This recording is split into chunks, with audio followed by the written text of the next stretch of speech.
Yeah. What's good? This is Alexander. This is your host. First of all, welcome to the AA on the Beat podcast. This is your host, Alexander Anderson. And this is episode 1 of the AA on the Beat podcast. Woo!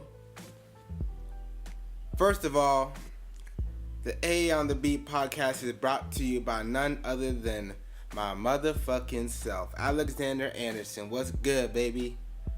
I'm the producer, the engineer, the director, the host, the lighting person.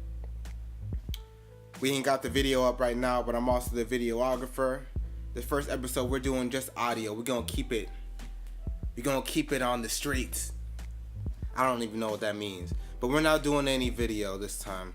My video memory card is currently being used to finish a music video. We're doing a video for the Purple Clouds video.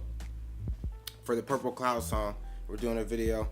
And it's currently being used for that. It's actually exporting right now. So it might drop this week. But this first episode is called Who the Hell is AA? Who the hell is AA? Who the hell do you think you are? I know exactly who I am. I'm still finding out, to be honest. I'm still discovering. Every day is a new discovery in the life of Alexander Anderson. I don't usually talk about myself in the third person, but I feel like this podcast is giving me whole new liberties to talk about myself. And that's what this whole first episode is about, is me talking about myself. I know there's a lot of people out there who don't know who I am, aren't familiar with me or my work or my story. And I want to make this podcast to share with people who even know who I am, share with them a little bit more about what do I do, how I kind of came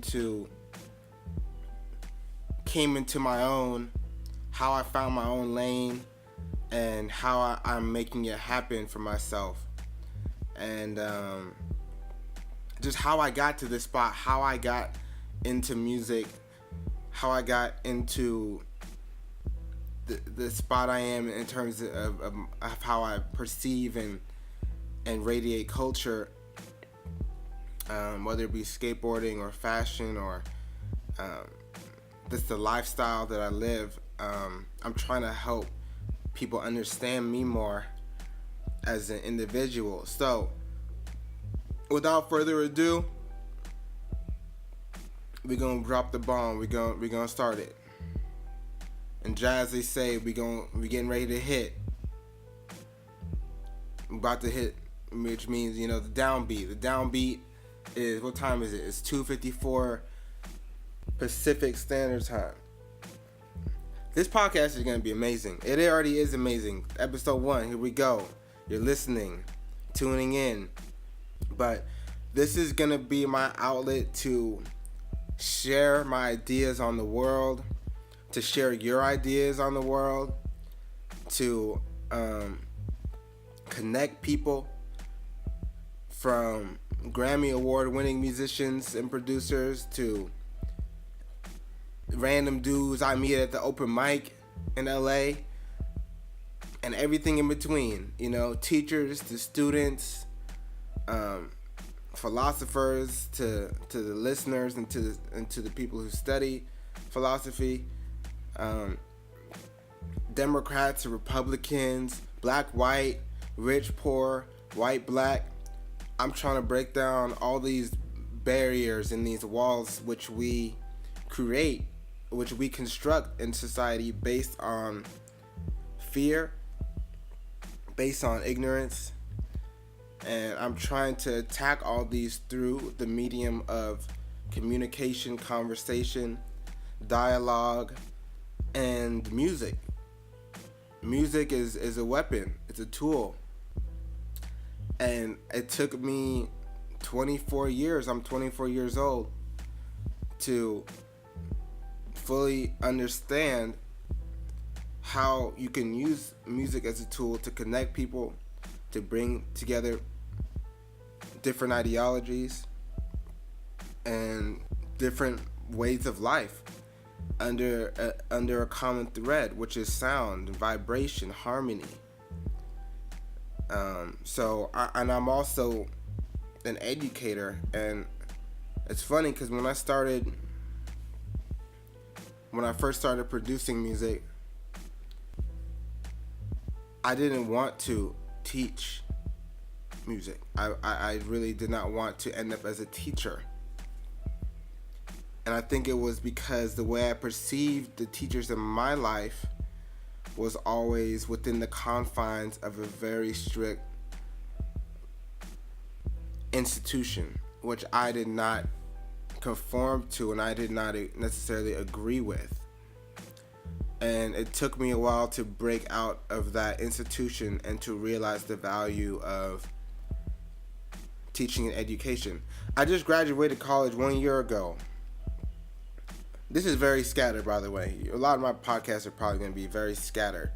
I have an idea of what I'm trying to present, but I think that the idea I get in the current moment is sometimes more valuable than the one I thought of in the past. But I went to school. I went to different colleges. I went to a community college at a place called Grossmont in San Diego, where I'm from. I was born in Oceanside. I grew up in San Diego. We're gonna do the whole life story, but I'm just jumping around. Went to Grossmont. I studied music theory and performance there for 2 years. And then I went to Berklee College of Music in Boston. I studied there for 4 years. Studied jazz composition and I studied piano performance. So I bring that up to say I only graduated from school a year ago. And I quickly, even before then, I went on some different musical trips where we would teach and we would do clinics, different parts of the world. And I understood the value of education at that time, but I think it really took me being out of school for a year and being exposed to all different types of people who had no formal education and who had no idea about how music works, for me to really appreciate the fact that I had the opportunity to study music at such a deep level and in such a confined space. Maybe confined isn't the right word. In such an isolated environment from the problems of the rest of the world, financial, economic problems, or too many racial problems, even though you deal with that anywhere you go as a black man in America, without too many emotional or mental problems, which a lot of people have to go through, depression, anxiety.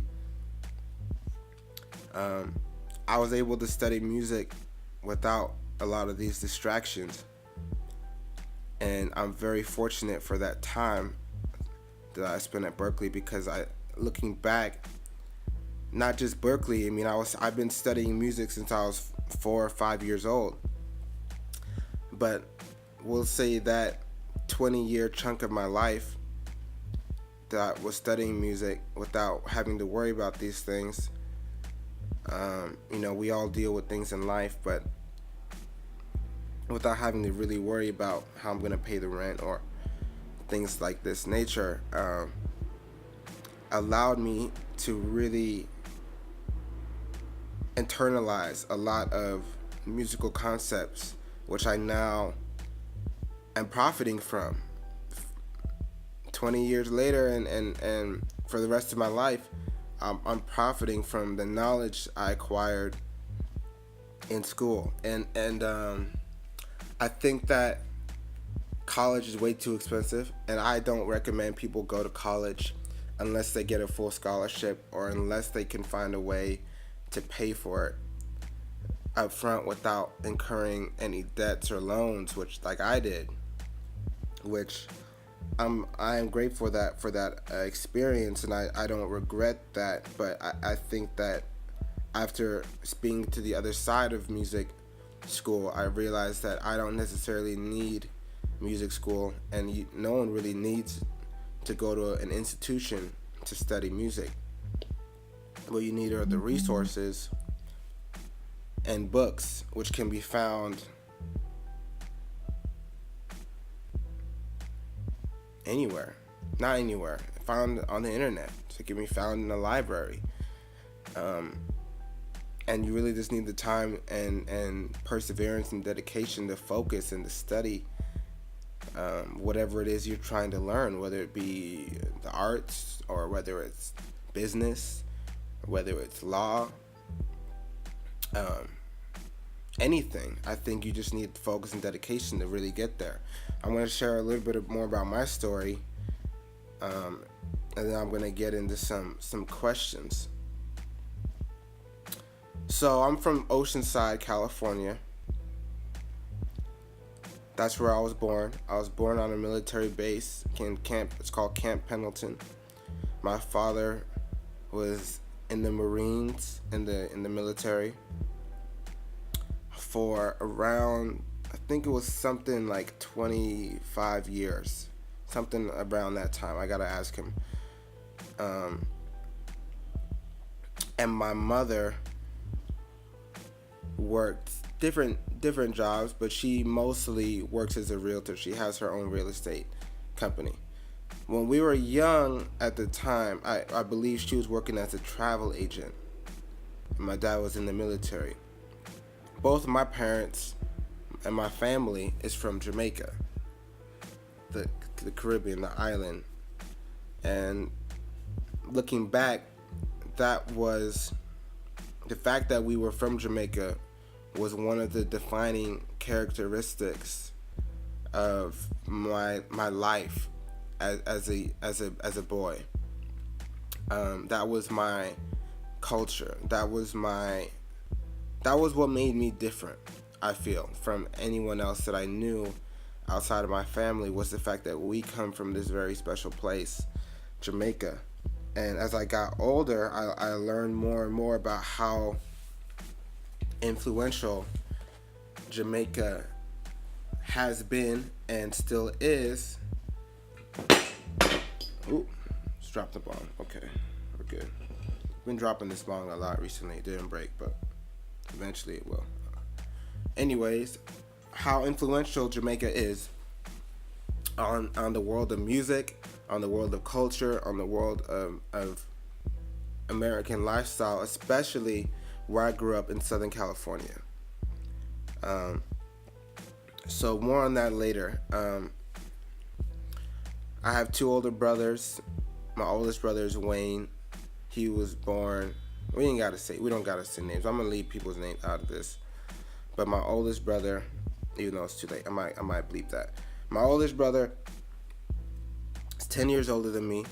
He was born in Jamaica. And my second oldest brother, who's the middle child, he's 2 years older than me. He was born in Raleigh, North Carolina. My family was living in North Carolina for a period of time when my dad was stationed over there. And after they had my brother, they moved to San Diego, or moved to Oceanside, rather, where I was born. We lived in Oceanside for 2 years, I believe. And during that time, I don't really remember a whole lot. I remember my neighbor. I had a neighbor named Miss Sunny, who I'm still friends with today. And she had her husband, Carl, and they had a trampoline. And I used to go bounce on the trampoline. I remember one time I was sucking on a piece of candy, and I was bouncing on the trampoline, and I think I swallowed it whole. I almost choked on it, or I might have had it stuck in my throat. I don't remember. And I got off the trampoline and I went back over to my house. And I don't remember too much about what happened, but I think I was fine. I think my parents might be able to tell more about that. Maybe they had to resuscitate me or something. When I was young, I had really bad asthma. And I remember one night my mom had to stay in the hospital with me because I had like this asthma attack and I couldn't breathe. And so I had to go to the hospital. I must have been like 1.5. And yeah, shout out to moms, my biggest fan. So yeah, I lived in Oceanside. We moved to San Diego when I was 2. And that's where I really grew up, in San Diego. So I always say I'm from San Diego, even though I'm really from Oceanside. Most people outside of California probably don't know the difference, but Californians know it's like it's a different place. Like LA and San Diego, they seem like they're close, but they're totally different. And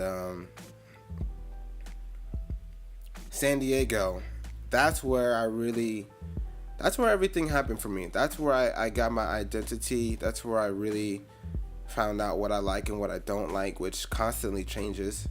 And that's where I made all my first friends and discovered music, the piano. So I'm gonna get into it. So probably the question I get asked the most is, how long have I been playing piano? And I always say I really don't know. It's a hard question to answer. Someone who might give a more accurate answer is my friend Beth, because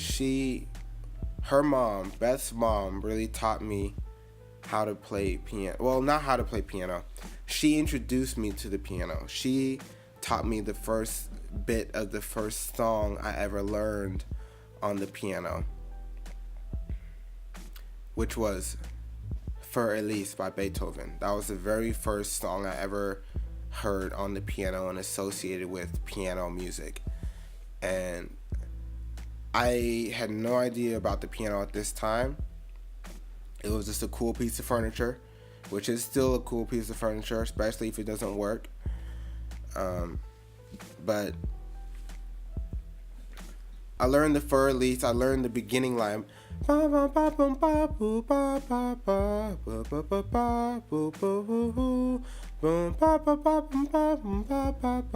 I learned that line, and from that moment I was hooked. I needed to know how to play the rest of the song. Once I figured out that I could use my fingers to make noise on this big out of tune piano, I didn't know I was out of tune at the time, but when I learned that I could actually create a song with my hand, I think that moment changed my life. And it was like,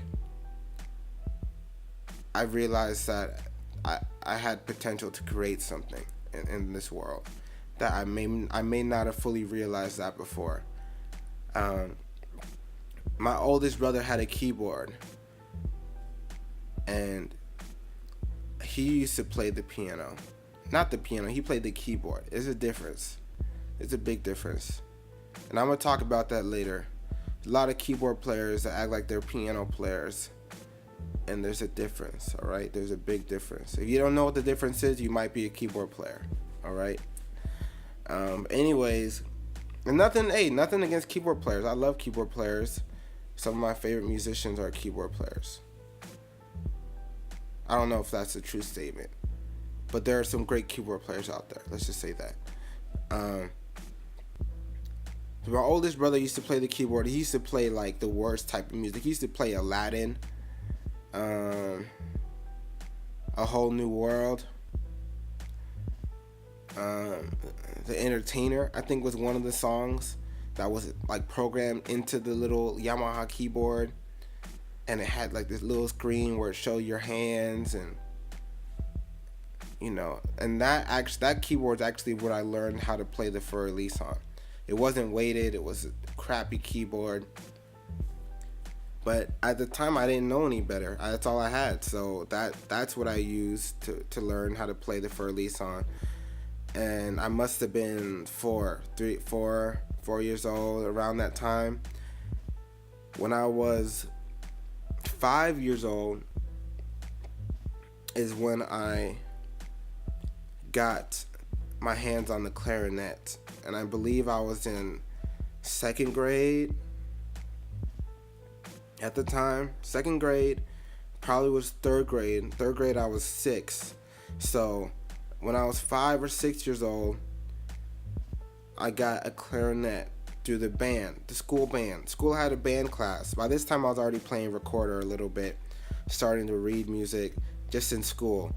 They give you these little recorders to play, and you all play like the Star Spangled Banner or some stuff like that. You all play Yankee Doodle. So we'd be playing Yankee Doodle, and I was playing the recorder, and then somehow I got into the school band class, and they asked us what instruments we wanted to play. We had to go and rent them, but for some reason, I knew about the recorder, so I wanted to play the clarinet.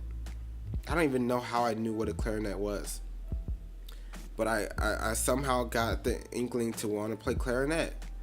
So I told my parents, and them being loving and supportive parents, which I'm very fortunate that I had. A lot of people don't.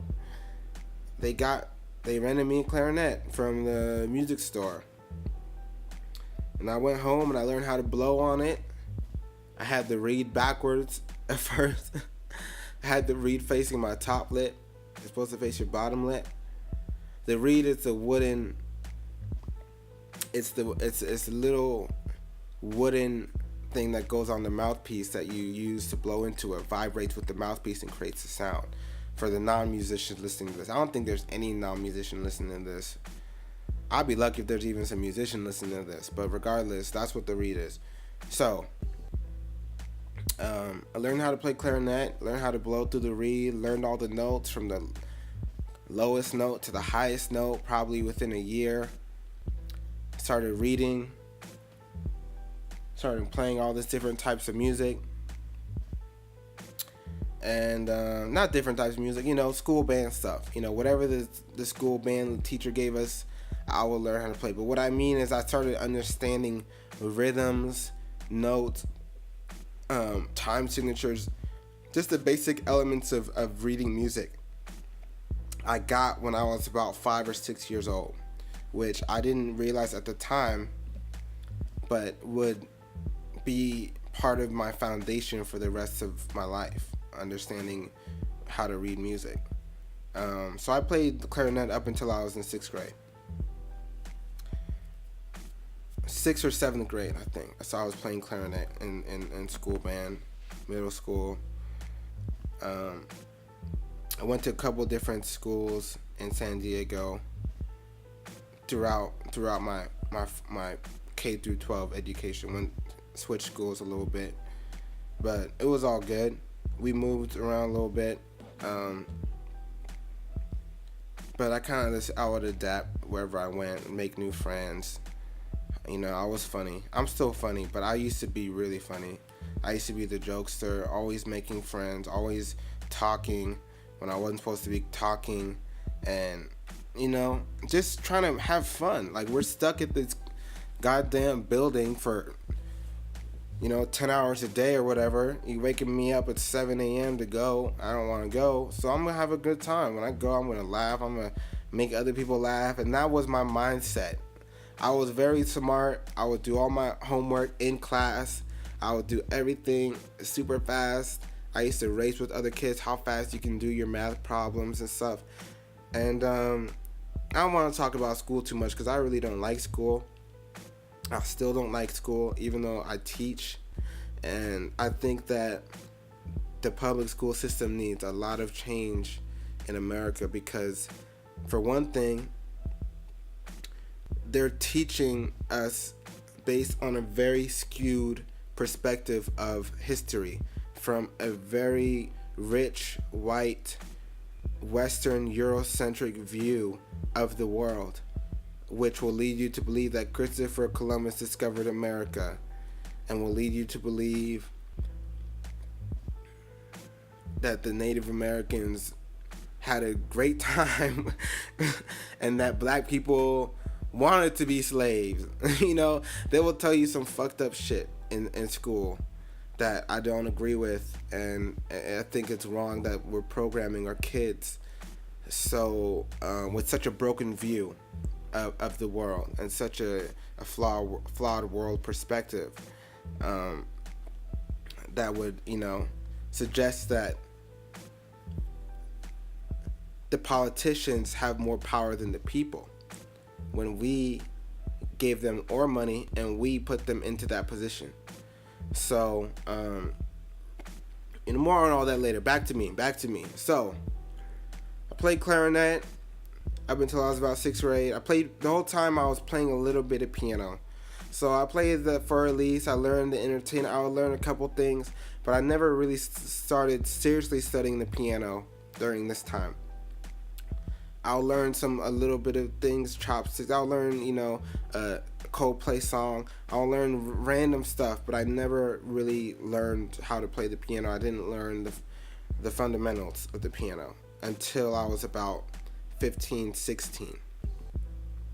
So just to kind of fast forward, I had clarinet lessons. I took bass lessons a couple times. I had an electric bass, and I played that a little bit. I had no idea what I was doing. I was reading tabs. I couldn't read notes. I was just playing random tabs, songs that I liked. I would play this Black Sabbath song. I would play the Gorillaz, Feel Good, and that's about it. Maybe a Ramones song, just because my friends were into that type of music at the time, and I was like, okay, I want to play stuff that my friends like. And I still want to play stuff that my friends like, and that's something I'm still learning how to do, is like make music that is not just for me, even though it is for me ultimately, but that other people can gravitate towards. And I think whatever type of art you do, that's what should be your goal, is to not just express your own personal viewpoint, but to create something that people can relate to and resonate with, outside of your circle, even potentially. Maybe someone you've never met can take something from one of your songs. Okay, so when I was in middle school, played in school orchestra for a little bit. I stopped, I think, when I was in 8th grade because it wasn't cool, and I was trying to be cool. I needed all the cool points I could get. It was very slim pickings back then. The fact that I was black definitely helped, but that only takes you so far in America. Not very far. So, high school, I started smoking weed, which is another very... Man, this is important. I feel that weed really helped shape me in terms of my personality, my outlook, my openness, just in so many different ways.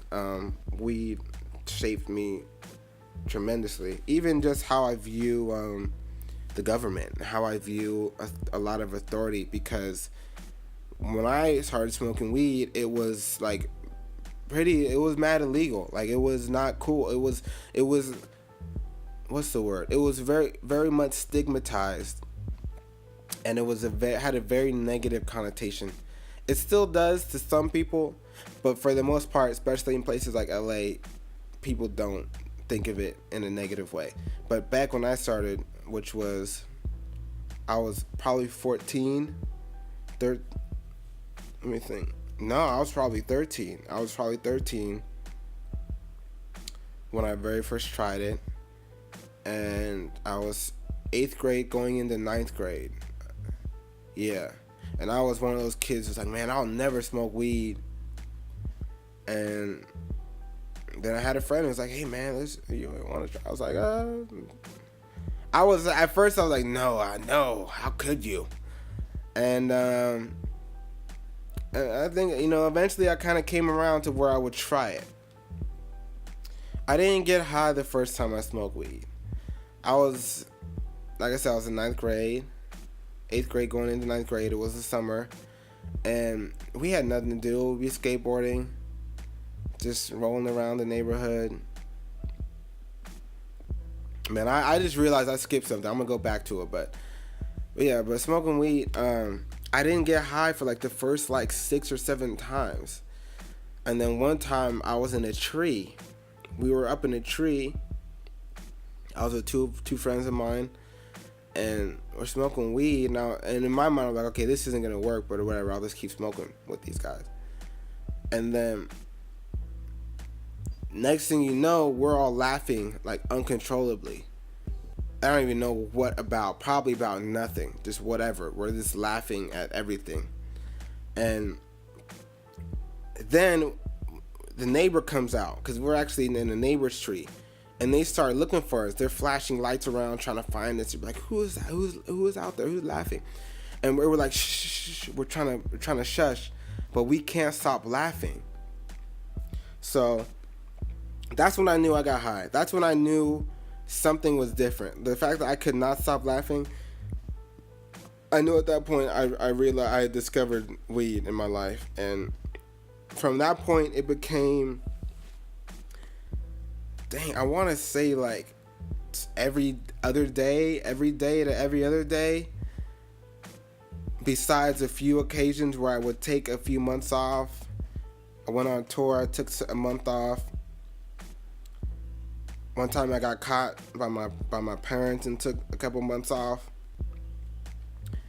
But for the most part, it was every day, and that has stayed true with me since then. And so a lot of the stereotypes and stigmas that came around weed smokers, I knew weren't true, because I was a stoner, I was a pothead, and I was still passing all my classes and doing a bunch of extracurricular stuff and being mad active. I would be skateboarding and making music, and I just knew that it wasn't holding me back.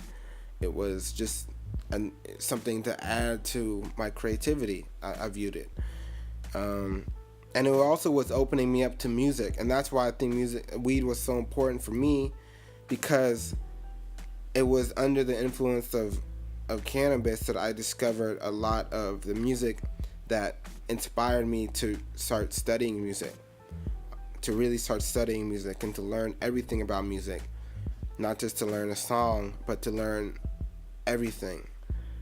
And so going back to the thing I forgot, when I was like 6 years old, me and my friend Chris Armbruster, who lived right down the street from me, he still lives in San Diego, and he's in a dope band called Killing the Messenger. We wrote this song, and I wrote the lyrics. He was playing drums, and it was called Not Your Fault, something like that. Not Your Fault. His older brother was in a band called Without Remorse, and I probably just heard that band playing and wrote a song in my mind, and I wrote down the lyrics. I was like 6 or 7.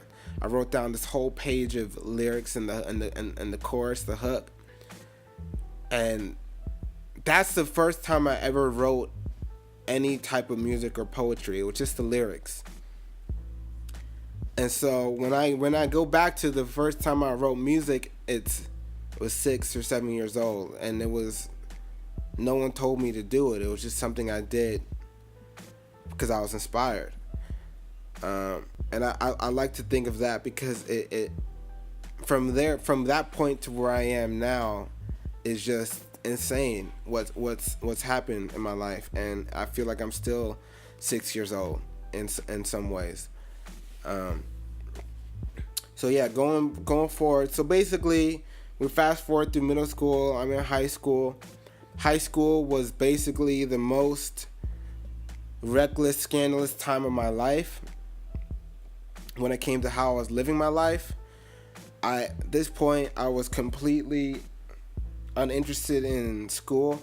I mean, I was still doing what I needed to do to pass, because if I did not pass, my dad would whoop my ass.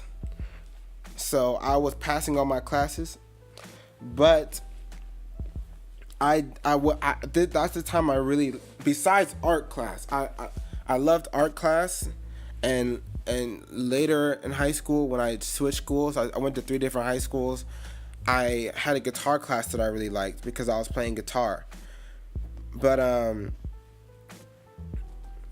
I really, in general, I really did not like the school environment. I didn't like the cliques. I didn't like the teachers who I felt like were only there for a paycheck.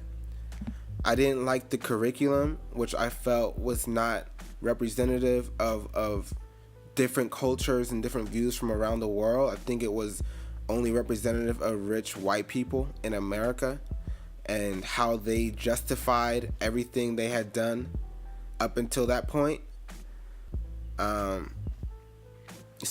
In some way, and you could see it the way they write the history.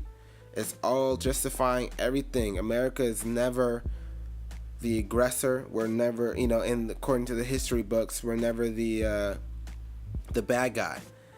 And I just knew that wasn't true. A big eye-opening experience for me was, it's crazy to think how long, it was 17 years ago, September 11th. September 11th, I was 7. That's really hard. It's crazy to think about. I was 7 years old. I was in the 4th grade. And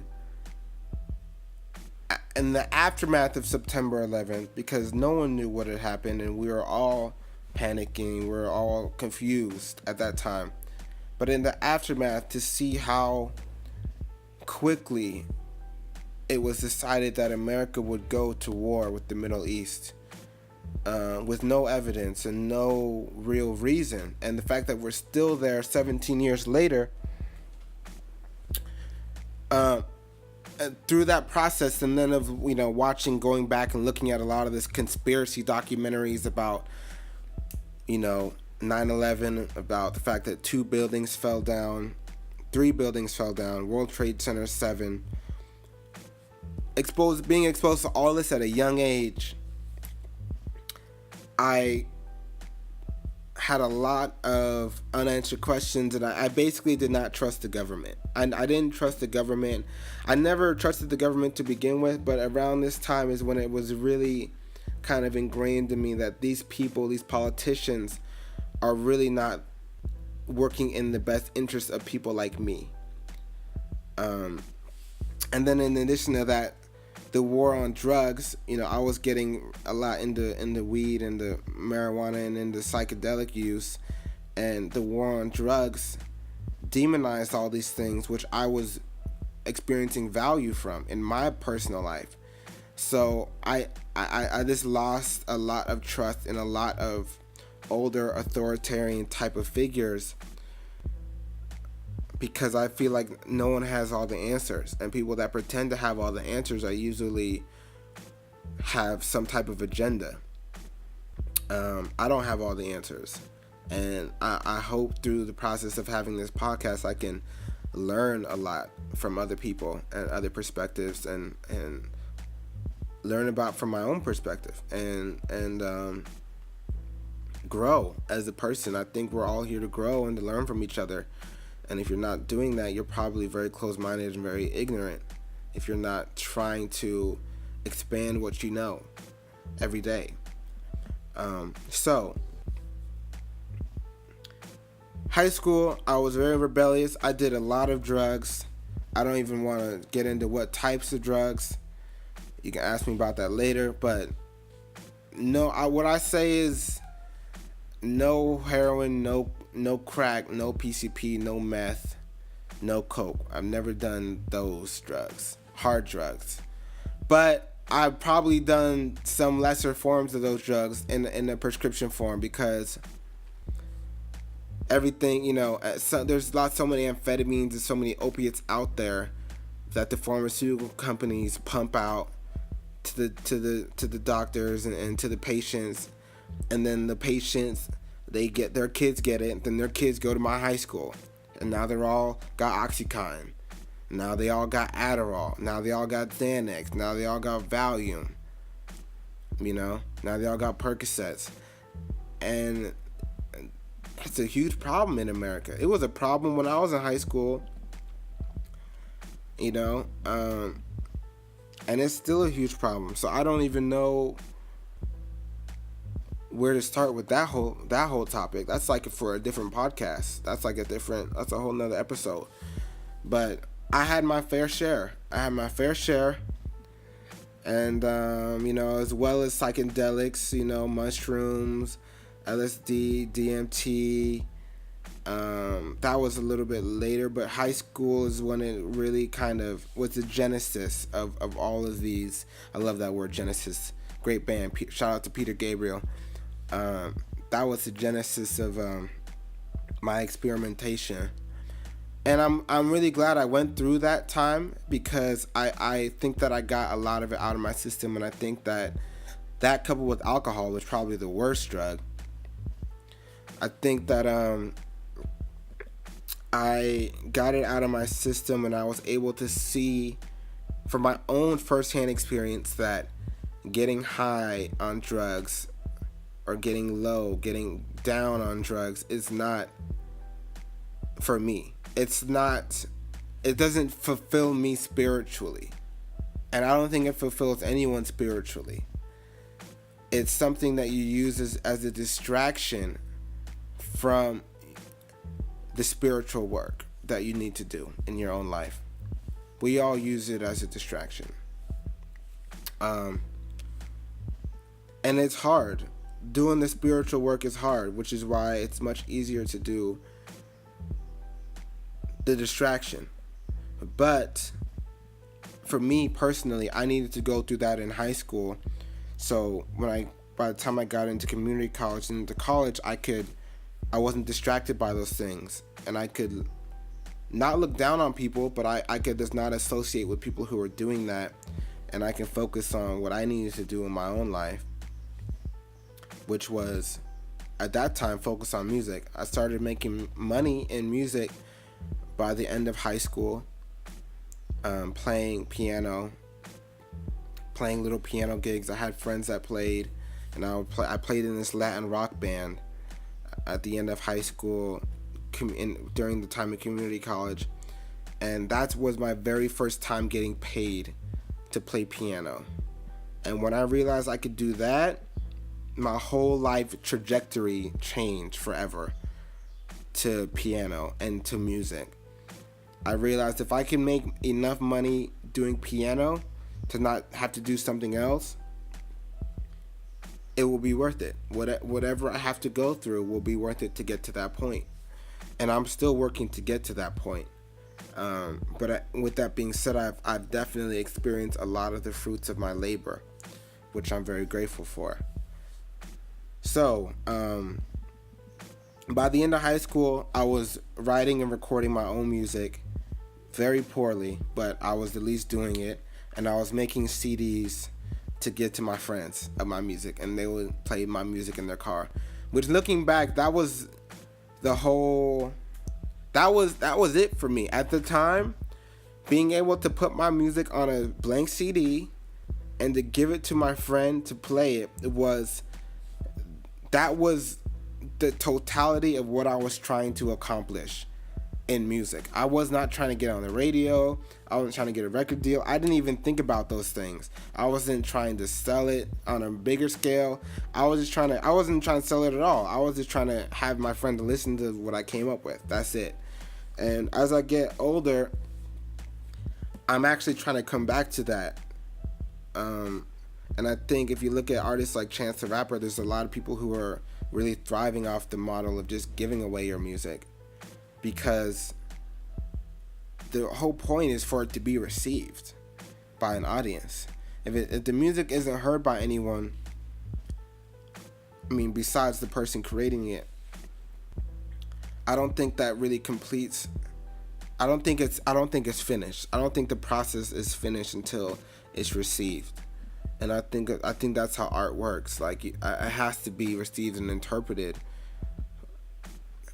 for it to really exist in the collective consciousness, I'll call it.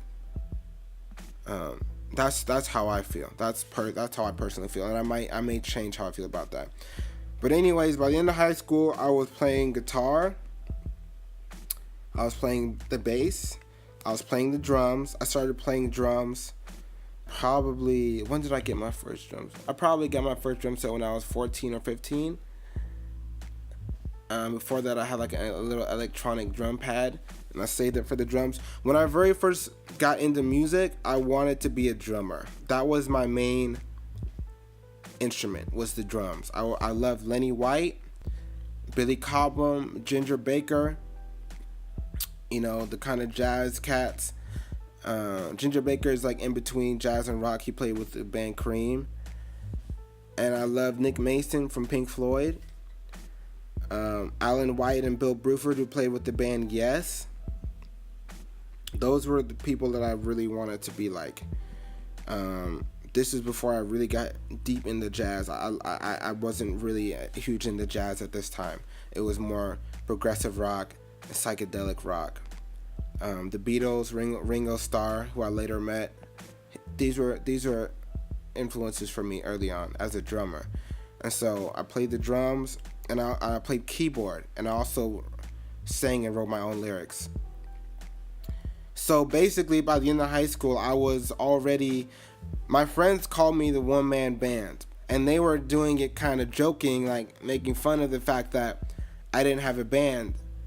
So I did everything myself. I recorded my own lyrics, my own guitar, my own bass. I would record the drum part.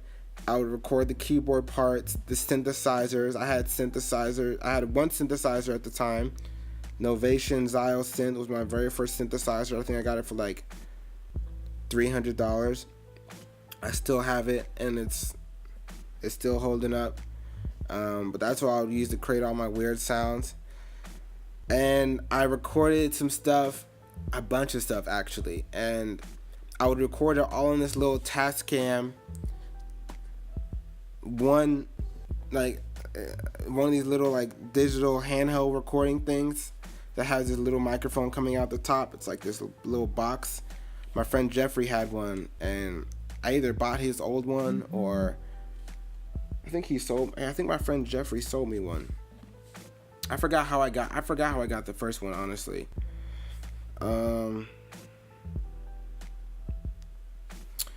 So let me think.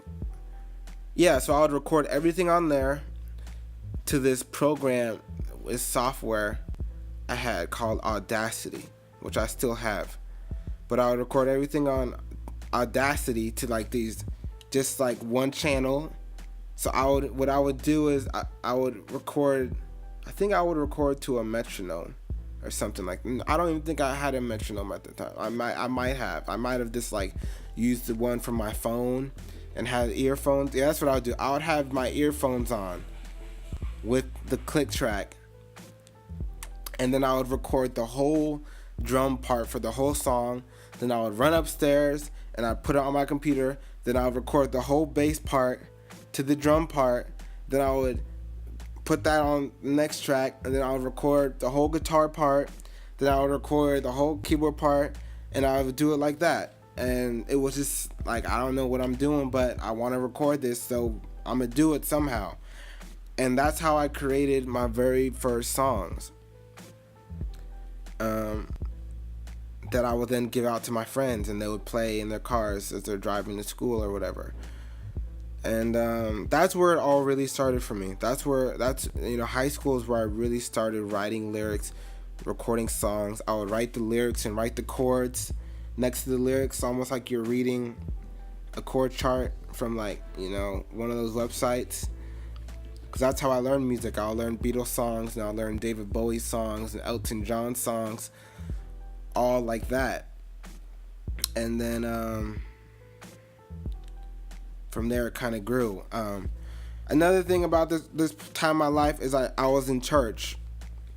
I went to church since I was a baby, and I stopped going to church when I was probably 16 or 17, because I feel like this time I was getting more into my own spiritual development, and my personal beliefs did not align with the beliefs of the Christian church at the time that I was going to. And I just didn't connect with the people at the church much more. and I felt like it was a very controlling environment for me at the time. I was part of the youth. We had a youth group, and I was elected president of the youth group because I was super charismatic and because people just liked me. People just liked me. So I became the president of the youth group. And once I became president, I felt like I had some authority there. Like, no, I'm the president of the youth group. And so I started just speaking my authentic perspective of nah, we don't want to do that. That's boring. We're going to do this. I would take votes. We would do things the way that the people actually wanted to do it and not the way that the adults, older folks wanted us to do it, because this is a youth group after all, right? But anyways, and also I sang in choir. So I sang in choir. I played in the youth group. I played piano a little bit. I talked to the bass player, and I would get some bass tips from him. He had a 5-string bass. So I did definitely spend a good amount of time in church. My auntie and uncle have a church in Riverside. And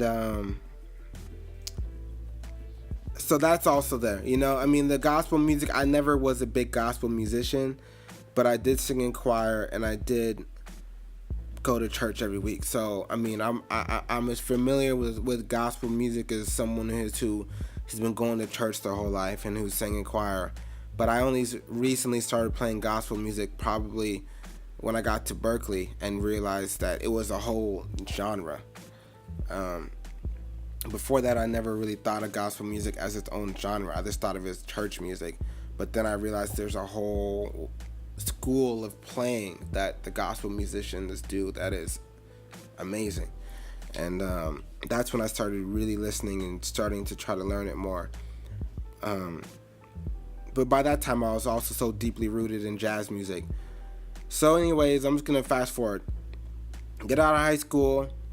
I realized I just want to do music, so I look up the music program at my local community college, Grossmont Community College. Shout out to Grossmont. And I signed up for the music program. I went there. I was planning to get my associate's degree. I never got it because I ended up transferring. And I started studying music, deep. That's when I started learning. Well, before then, I started realizing, okay, I need to learn all my scales. So I learned how to read all 12 scales on the piano. And I was also playing all the scales on the guitar. At this point, I was going guitar and piano. I would play 2 hours a day of each of those instruments. I love jazz fusion musicians. I love Herbie Hancock, Chick Corea as pianists go, and then I love John McLaughlin and Al Di Meola as far as guitarists go. Did I say guitarist twice? Anyways, and so at the end of high school, I remember discovering this album called Bitches Brew. I was on a host of psychedelics, weed, and I would listen to that album and sit at my keyboard and sit at my synthesizer and just try to play back whatever I could. I would just try to learn what the keyboard player was. I started listening to music deeper than I'd ever listened to music before, in terms of what's the bass player doing? What is the piano doing? What type of drum groove is this? While the trumpet player, Miles Davis, what notes is he playing over the notes that the bass players? I started this dissecting the music as much as I could from a listener standpoint and from a musician standpoint, playing things back, learning the whole record. And that really opened me up to jazz. Before then, I was really into jazz fusion. I was really into Frank Zappa, Chick Corea's band Return to Forever. I was into Mahavishnu Orchestra, Weather Report, and I kind of glossed over this, but my whole life I've been listening to hip-hop. So hip-hop has always been there from day one. Hip-hop and dance hall, Jamaican dance hall music. I really, it's funny, those types of music are my foundation, so I don't, sometimes I neglect them because for me, it's like a given. It's like, oh yeah, I'm from Jamaica, so reggae music, yeah, like, you know, it's almost like if you're from Scotland, you're like, yeah, this Scottish music, this bagpipe shit, like, yeah, I don't even think about it because I grew up on that shit, and that's how I feel with reggae. You know, it was Bob Marley, it was Shabba Ranks, Yellow Man, Wyclef. Those were my people. Those were on constant rotation at my house because my dad, that's what he listened to. And then my older brother, he listened to whatever was on the radio. So all the classics from the 90s was constantly in my ear. I remember when I was young, who was killing the game? It was Ja Rule, it was Cisco, Lil Wayne was probably just about to come out with Birdman. Master P was killing it at this time. Obviously, we all loved Biggie and Tupac. Being from the West Coast, Dr. Dre, Tupac, Snoop Dogg, NWA, Ice Cube, those were a given. Those were really a given. You couldn't go a day without hearing their music. Eminem, when I was young, was huge. So those were the people that were really laying the foundation for me. Personally, I loved Nas, I loved Jay-Z, I loved Tribe Called Quest. As I got older, my brother was really into the Pharcyde, Souls of Mischief.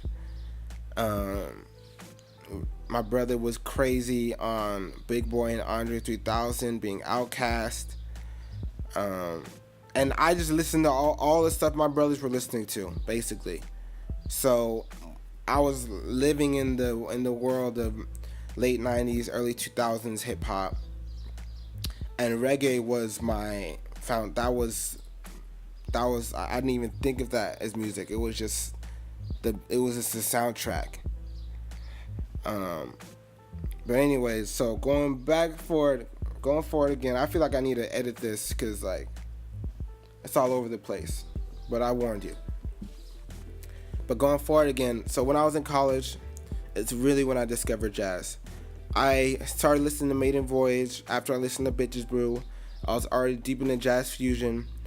But that's when I started learning about Miles Davis. And Miles Davis and Herbie Hancock, later, respectively, was my introduction to jazz. I started wanting to learn everything about Miles Davis that I could find, I grew up in the LimeWire era. LimeWire was how you discover music. Before everything was on YouTube, before all the streaming services, and, back when CDs were still popping. For me, it was LimeWire because I could get music on there you couldn't find at the CD store. And I didn't have to pay for it. So me being a broke-ass kid, that was my go-to. I got discographies. I got Miles Davis' complete discography, Herbie Hancock, Chick Corea, Frank Zappa. I would get their entire album collection and listen to everything from their first album to their last album, and just learned so much about music just from doing that. Honestly, listening to Miles Davis's discography for me is really like getting a snapshot of what's happening in music by the decade, and it's fascinating to see where he started and where he ended, and thinking about where he was going and who he would have been working with if he had more time. It's just fascinating to me. I love Miles Davis. He's my biggest inspiration, and he's my biggest influence in terms of being yourself, just being your authentic self and not caring about what other people think. For that, Miles Davis is my number one inspiration. After that, it's probably Snoop Dogg's a huge inspiration because I grew up on Snoop Dogg. I wanted to be Snoop Dogg when I was young. His CD covers from his music videos, everything from him just made me go, this is the coolest person on the planet, and that's how I want to be. And the fact that he was from where I was from, even though I didn't even realize at the time. It was just the coolest thing ever. Shout out to Snoop Dogg. Where you at? Hit me up. Let's do the show. All right, so next we're going to talk about the end of my community college experience. So basically, in community college is where I really got a deep foundation for jazz and for classical music. I was self-taught up until community college. No one taught me how to read or how to write music. I just did everything on my own. And in community college is when I got my very first piano lesson from a teacher by the name of Danny Green, who's still in San Diego, a great jazz musician, a great musician overall. He gave me my very first piano lessons, and that really opened me up to studying the piano even deeper, studying technique, and also what's possible with my hands. I only had a couple lessons with him, but they really helped shape me. He really helped me get my foundation in terms of understanding jazz harmony in a simplified way, which I still carry with me now, and which I pass on to my students now. Shout out to Danny Green. He's a great piano player. So by the end of that time, I was getting pretty sick of school and with liberal arts, and with, this one teacher I had, this old white lady who was trying to push the Bible on us. And I came from a Christian background, but I wasn't trying to conform to her religious beliefs. So she failed me, even though I did everything in the class. I wrote the final essay. Somehow she gave me an F or a D. I forgot which one. And I realized I didn't want to go to school unless I was going to just a music school. I wanted to just go to a conservatory and just focus on music. And that's it. So I applied to 2 schools, Berklee College of Music in Boston and the New School in New York. I got into both schools, but Berklee College of Music gave me a composition scholarship.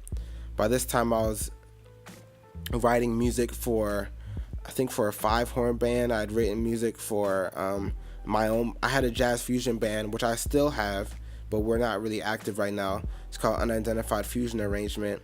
At this point, it was 2 horns, five people in the band.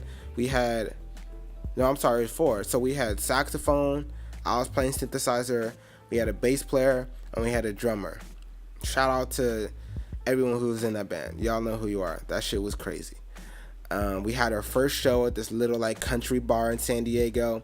We had no place being here, but somehow we got a show there, and we played, and it was fun. We played Cantaloupe Island. I think I had a song we played. We would just jam out, and it was crazy. It was dope, man. It was dope looking back on it in terms of that was my first show as in my own band, and that opened up the doors for me, because then I realized the hustle, which is booking gigs and getting people to come out to the shows and getting the band together and rehearsing and writing new songs, and just the whole lifestyle of being in a band and trying to have a band. I really got to understand at that point. And it was inspiring, and it was motivation for me to just keep going. I was like, okay, I did one show. Can I do another one? What other songs can we get? Can we just go deeper? And from there we did house shows. I started playing solo piano at farmers markets and at little wine clubs. I would just play solo piano for $50. I started playing with a bass player. I met, after a couple other gigs, I met this bass player who was a Berklee alumni, Orion Boucher, and he came in the band. He was like a real bass player, he could play whatever. He played upright, he played electric, and he was really schooled in jazz. So he helped me, I think, during that time, because I was able to play with a real jazz musician. I was going down to the jam sessions. Gilbert Castellanos, the baddest trumpet player on the West Coast, I was going to his jam sessions every week, meeting new musicians, and just seeing musicians who were 30, 40 years ahead of me, and that helped me learn what I need to learn to get there in terms of jazz, in terms of understanding songs and having a really tight band. And that really inspired me to study jazz, to go into those jam sessions, because I wanted to be up there playing, and I wanted to be part of the group of jazz musicians in San Diego, because that was the scene that I was exposed to and that I saw that I could get into. Even though I'd already gone to other types of concerts, that's the one where I saw myself going, okay, I can actually do that. So I started playing at this jam session. I would play guitar and I'd play piano. Around this time, I started studying piano more than guitar, because I realized I heard some other really great guitar players, and I was like, yeah, they're much further along than I. Playing guitar is going to take a lot longer for me than playing piano. So I started studying piano more and stopped studying guitar so much, even though I still play them both. And so I got into Berklee College of Music. I had some gigs in San Diego, but I stopped doing them. I had this musical theater gig I did that paid the most I ever got paid. The first time I got paid $1,000 was when I was, I think I was 18, and I was arranging the music for this whole musical theater. I was the musical director, and I was also performing in it, piano, for this organization called Madcaps. Shout out to Madcaps. Thank you for the first band. That shit was nice. Yeah, someone got me that gig. A friend of mine, another piano player, Jarrell. I remember you, man. I remember all this shit. So yeah, San Diego. I had to leave. Went to school in Boston. I didn't know anyone in Boston. I had one other friend from San Diego who was going to Berklee the year before, Ryan Linville. Shout out to Ryan. And he was the only person I knew at the whole school, or in the whole state. And I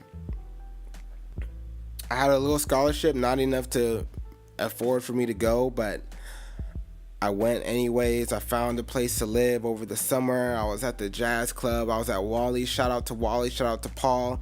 Shout out to Frank. Wally's Jazz Club in Boston.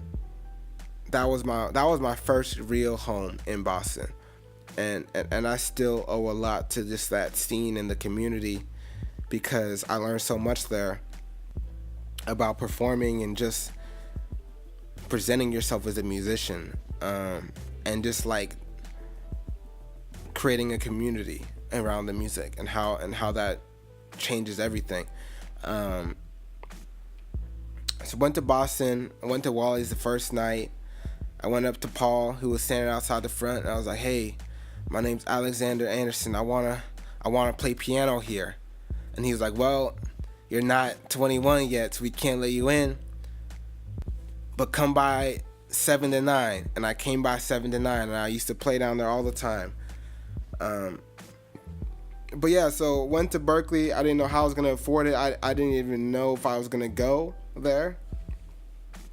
But long story short, by the grace of my family, and by the grace of God, and by the grace of, people who supported me, I was able to go to Berklee and graduate. I'm just gonna skip past.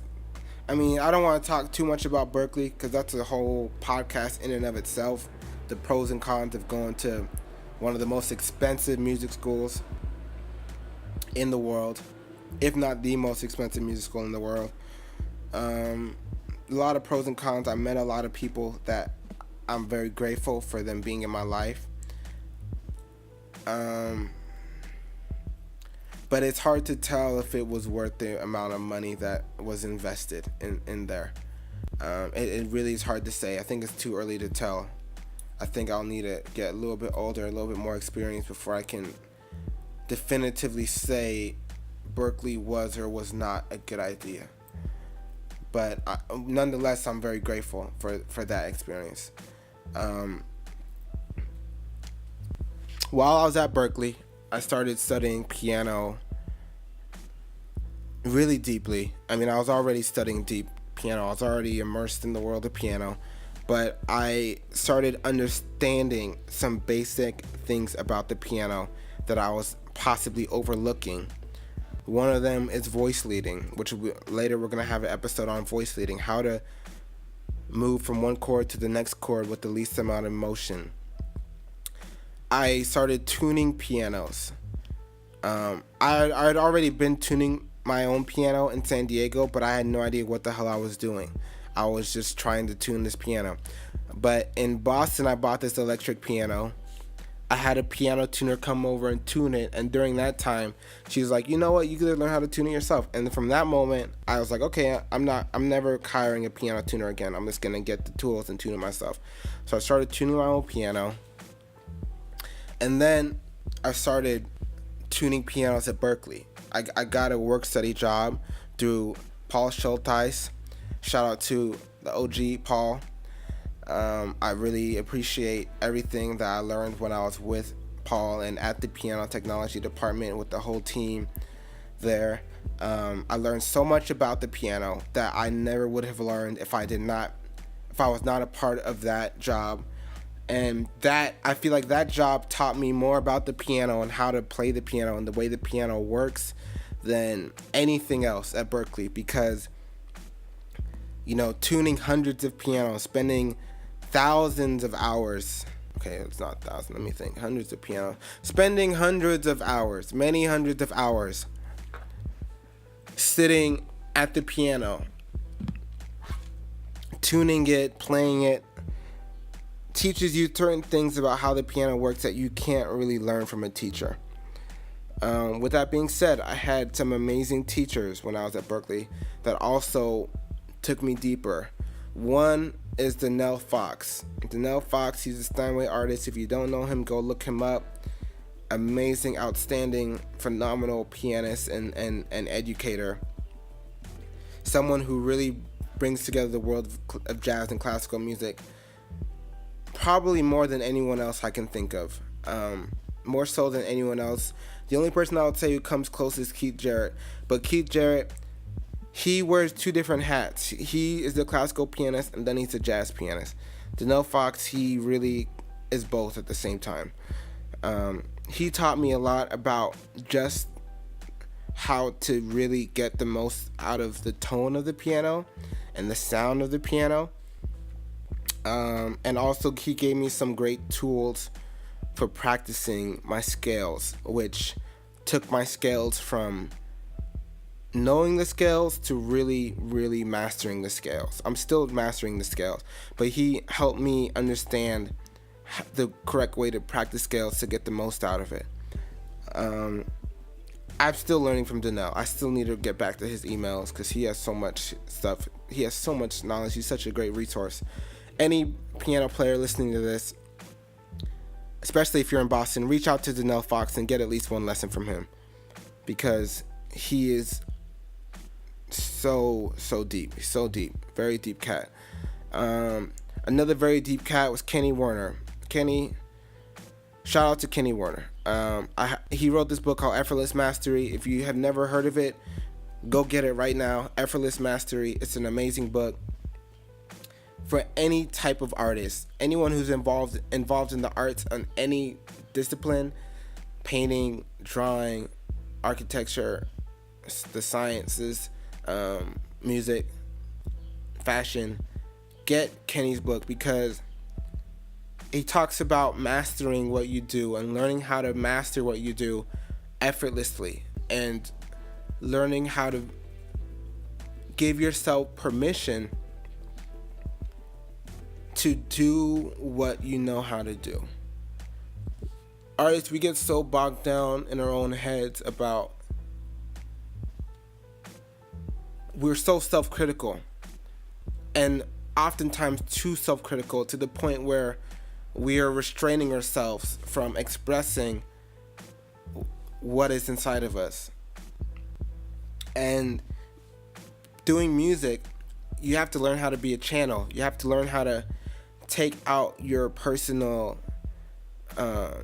blockages and to allow the music to come from the universe through you into our dimension with the least amount of interference. And Kenny Werner really helped me in doing that. So thank you so much, Kenny. And he also helped me learn how to practice, which I have passed on to so many of my students, the best way to practice, which we'll talk about in another episode as well. We can the Berklee is a whole nother episode because there's so many people there that I want to talk about what I got from them. And I don't want to spend this whole podcast doing it. But while we're on the subject, while I was at Berklee, I was very fortunate enough to be able to put together. I went on 4 different tours when I was at Berklee, and I also released 5 albums during the time I was at Berklee, just to give people context of what I was doing while also a full-time student and getting that degree. I released 3 albums with the band Unidentified Fusion Arrangement, which you can go listen to right now on iTunes or Spotify. The first one's called Abducted. We did in 2014. Second one is called Space Bop. The third one is called Space Bop Live in New York. They're all live albums. Later, we're going to break down how those albums came about and how I wrote the music for those albums. I wrote all the music. And then I released 2 solo albums during this time. So when I was at Berklee, I released the album Eternity of Being, which was my first solo album, which has over 30 musicians on it. I have it right here. It features 9 different singers and ton of musicians playing on this album. It's my first album. I'm very happy with it. I'm very proud of it. It features a lot of different genres and a lot of different sounds of mine, I would think, from the jazz sound to the more R&B sound to the more pop sound to the more classical orchestrated sound. And it also has a hip-hop song. It's not my first hip-hop song. My first hip-hop song was with Jared Solomonophonic. He produced this beat. I came into his house one time, his apartment, and I heard it. I was like, all right, let me write a verse to this. And I wrote this pretty dope verse. It's called What I Want. It's on SoundCloud. That's my very first hip-hop song that I recorded. I'd recorded a lot of music up before that point, but that was the first hip-hop song. So at this time also at Berklee, I released this EP called Portals, which was my very first tour, was promoting this EP called Portals. It was with the jazz trio. That EP, I think it might be on my website. It's kind of hard to find because I didn't put it out anywhere. But it's out there. You can find it. And then, what else did I release? I released so much music at Berklee. It's hard to even think about. I'm trying to think of it. It's just like, there's a lot of unreleased stuff. But the point is, I was putting out mad music at Berklee. And that's what led to my first album, which I was working on since like 2016. Came out in 2015. It came out in 2016. And then my second album, African American, which I just got off the African American tour, that came out in January 2017. So I was working on that throughout 2016. So yeah, Berklee was a crazy time. Those 2 trips I went on, the 2 tours I went on that were international. The first one was with my band Unidentified Fusion or Arrangement, UFO for short. We're just gonna call it UFO from now on. UFO, we went on this trip to Japan for 2 weeks. We went to Kansai, Kobe, Osaka, Kyoto. We went to Tokyo, of course, and we went to Nagoya on the last day. That was an amazing trip. Very grateful for that opportunity. Shout out to everyone who was in UFO at that time. That was such a huge learning experience for me. Such a blessing. We did some clinics. We performed. I think we had 7 concerts.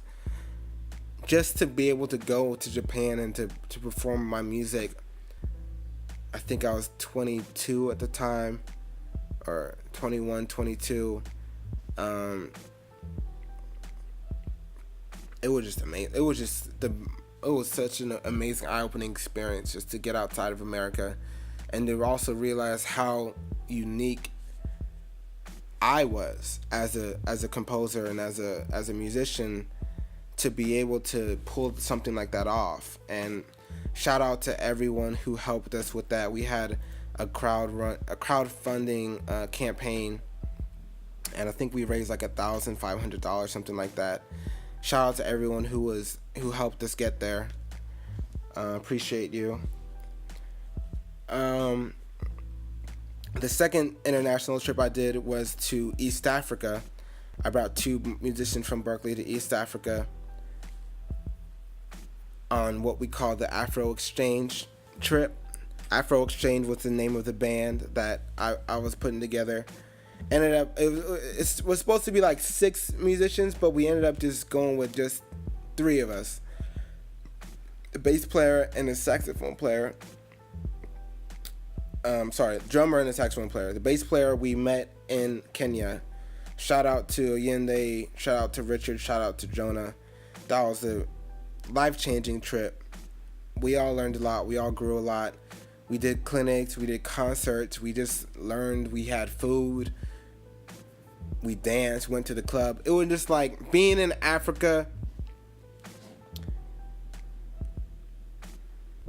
as a African American, as someone who was disconnected from the continent and who was severed from my family ties to the continent. Being able to go back and to learn about the history of the slave trade, and learn about the history of the music and colonialism from an African perspective, not from the white Eurocentric perspective which we are given in America, but from a different perspective, was so eye-opening, so liberating, and it was so powerful as a black man to be able to claim a deeper piece of my history and of my ancestry, my lineage, and to be able to stand on the road, the exact road that my ancestors were marched down by the Arabs to Mombasa before they got on the slave ships, before they went down to South Africa, before they went to the Caribbean. To be able to go back in time as a free black man post-slavery was something I can't even describe. I can't describe that feeling of accomplishment and the feeling of closure that has given me. And I can't wait to go back to Africa. Shout out to everyone in Kenya, Uganda, and Rwanda that helped us along the way.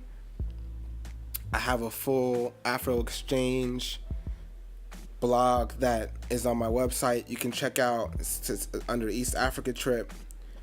That goes into much more detail than I can go into right now about what we did and how we spent our time. But that was one of the greatest trips of my life. Besides that, went on a couple tours between San Diego and Canada. I just got back from the African American tour, which is the 3rd time of me going on that trip from San Diego up to Seattle or up to Canada. And yeah, so that's just kind of the synopsis of like everything up throughout my college life in terms of my musical background, leaving out a lot of details in terms of gigs that I had. I think one important thing I will mention is that when I was my last 3 years of being at Berkeley, I had a solo piano gig at this place called Ken's Steakhouse in Framingham. And that solo piano gig, I think, matured me as a musician years. Like, it was 3 years, but in that 3 years, I feel like I got like 9 years of playing experience, because having this gig every other week that was 4 hours long of me playing my music, standards, covers, whatever I wanted to play, taking requests. I think it really showed me different things. One is it showed me how I play piano. Everyone has a unique approach to their instrument. It showed me what my unique approach was. And it also helped me realize this, coupled with going to New York and playing at the jazz clubs over there, it helped me realize something I knew early on was that I didn't want to be a jazz musician. I never wanted to be a jazz musician. And I had a Facebook post about that, but I'm going to explain that in a little bit further detail. I remember when I very first started learning jazz, studying jazz, I remember saying to myself, I don't want to be a jazz musician. I just want to be able to play anything. And jazz music for me represented the closest thing to that, which is playing anything that comes in your mind, playing anything that you see written down, just being a complete musician, improvising, playing structured things, having no limits in music. That's what I wanted, and jazz represents that to me, as having no limitations in music. A lot of people think of jazz in a very limited way, in terms of it's supposed to sound like this, it's supposed to sound like this, it's supposed to go like this, the hi-hat has to go like this, and the ride has to go like this. But I think I've been exposed to enough jazz and created enough jazz to know, for me, that jazz just represents freedom and like limitless possibilities in music. To me personally, that's how I define it. Obviously, there's a very rich tradition of jazz from Thelonious Monk, who's my biggest influence on the piano, to Duke Ellington, to Miles Davis, to John Coltrane. There's a lot of figures in jazz that help define what we think of as jazz. And I'm not trying to take anything away from that. I just think that we have to continually evolve the tradition of jazz, which is the tradition of jazz. We have to continually evolve how we define jazz to allow the new sounds to come in. As I say this, I'm looking at Robert Glasper's CD I have, which is signed Black Radio. And that CD, Black Radio by Robert Glasper, was one of my most influential albums that I have. And it really opened me up from the world of jazz. I just told Robert Glasper this. I saw him a couple weeks ago. It opened me up from being what I think of as a jazz musician to being how I think of now as just like a producer. I'm a music producer. I use different elements that I find in the world to create the music that I feel expresses my soul. And someone like Robert Glasper, for me, that album gave me the permission to move in whatever direction I'm hearing without any restraint and without feeling a certain way about it. So shout out to Robert Glasper. So that was basically Berklee in a nutshell. So many people at Berklee I can talk about and that I will talk about. I don't want to leave anyone out, but we're going to get to that later. In a different episode, we'll talk about Berklee College of Music, that is. So after Berklee, I graduated. I didn't go to the ceremony, cap and gown, none of that. I just got my degree and got the fuck out of there. I had a gig. I played a gig. My family came. We had dinner. My girlfriend was there. Shout out to my girlfriend. And I just enjoyed it the way I wanted to. I didn't want to go to the ceremony. I didn't want to have this big thing and seeing everyone in the cap and gown and squeeze this shit over my afro, even though I'm wearing a hat right now, but it's my hat, and wait for this 3-4 hour ceremony, hearing all these names being called. That wasn't me, and so I didn't do it. No offense or disrespect to anyone who chooses to celebrate in that way. I'm happy for you, but it just wasn't me. So I didn't do all that. After I got out of Berklee, I knew I could not stay there. Boston is too goddamn cold, and it's too goddamn hot and humid when it's not cold. and it's just no in between, and I don't like that place. I never felt comfortable there. It's too many white people, and I don't feel comfortable around like a ton of white people if I'm the only brother. I don't like that, and so I knew I had to get out of that situation, and I did. As soon as I got out, as soon as I graduated, I planned to leave, and that August I was out. That was August of last year. I moved to LA. My parents live north of LA now. Me and my girlfriend, we moved out here. We found a place. We moved over here and started hustling. You know, working whatever job we could get, applying for so many jobs, hundreds of jobs. You know, I started teaching, even though I didn't want to be a teacher because how I feel about school. But I realized I can teach in a way that is more catered towards the young people, because I'm a little bit younger, and I understand that perspective more, and I can actually make it interesting for the student and give the student what they want versus feeding the student what I think they should know. Well, I do that too, but I can help the students get to where they're trying to get, rather than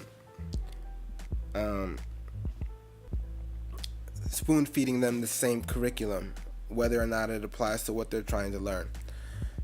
So I started teaching. I started doing all different types of jobs, and just playing gigs. Started playing at the jam sessions around town. Shout out to the World Stage. That's my West Coast home away from home.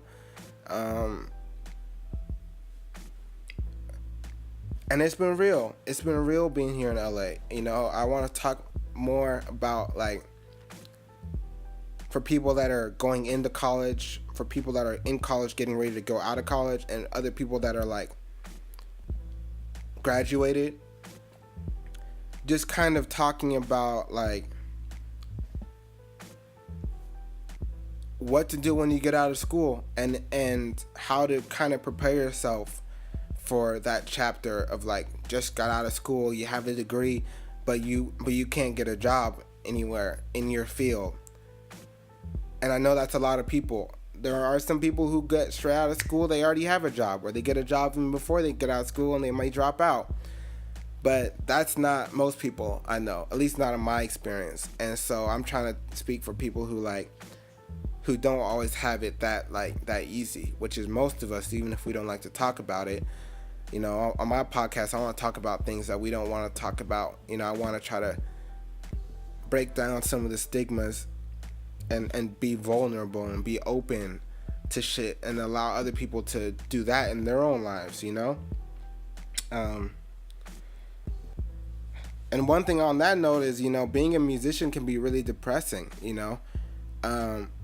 Even when you are living a successful life as a musician, even when you're making money, when you're playing shows, people are coming out to your shows, and they're buying your stuff, it can still be hard to stay motivated and to not feel like you're not where you should be. I think every artist probably has a piece of them that goes, okay, I'm doing this, but I should really be here. I should be further along in my career.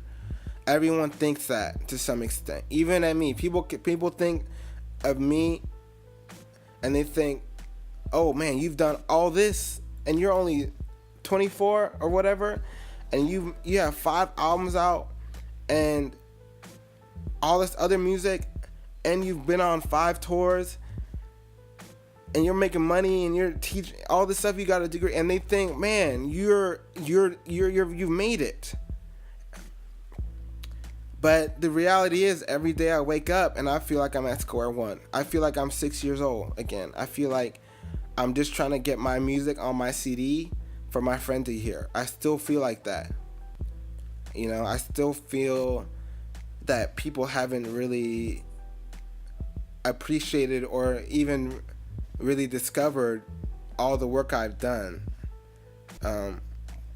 On that note, I want to tell everyone to go check out the World Peace Project video. It was my first composition for choir and orchestra.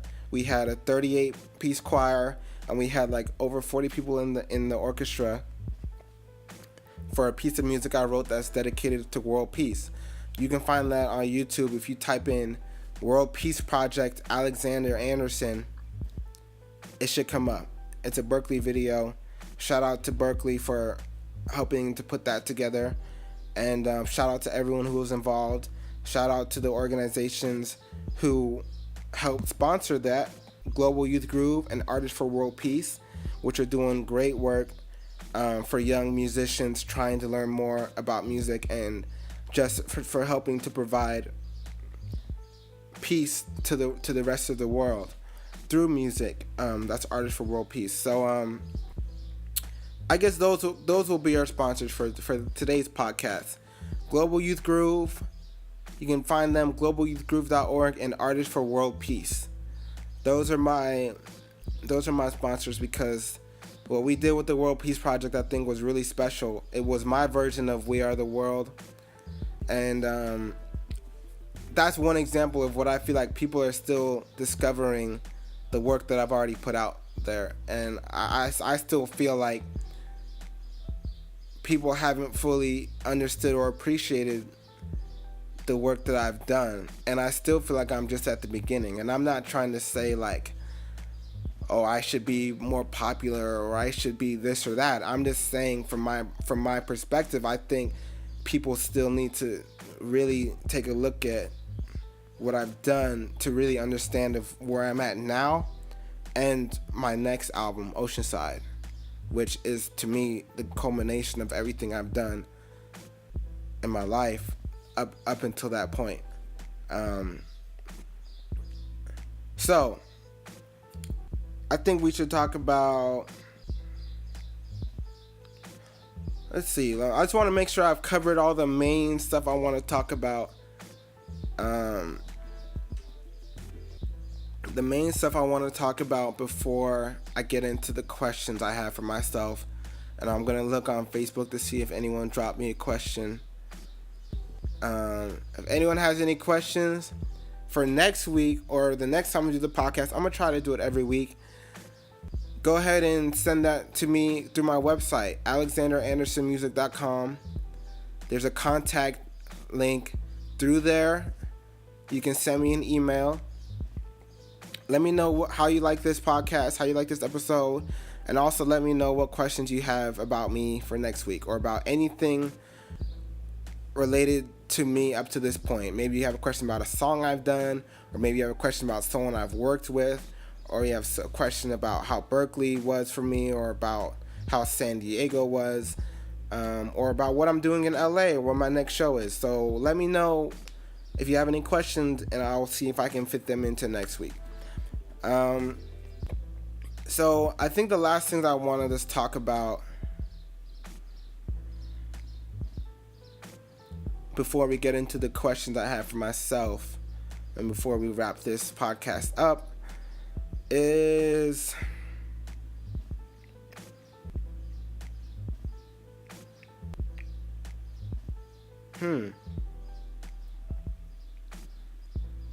Alright, I think I pretty much covered. I think I've covered what I want. I mean, part of me wants to talk about people I've met, but part of me that also seems very egotistical. Like, oh, let me just mention people I met. But it's also like it's very important. It goes into my foundation, into my motivation, my inspiration, the people that inspire me and that drive me to keep going. It's a long list, so because it's such a long list of people I met that inspire me and that I'm very proud to say I got to see them. I got to shake this person's hand. I got to take a picture with this person. Because it's such a long list, I'm going to save that for another episode also. Because I don't want to just like seem like I'm bragging right now about I met this person, even though I do that all the time.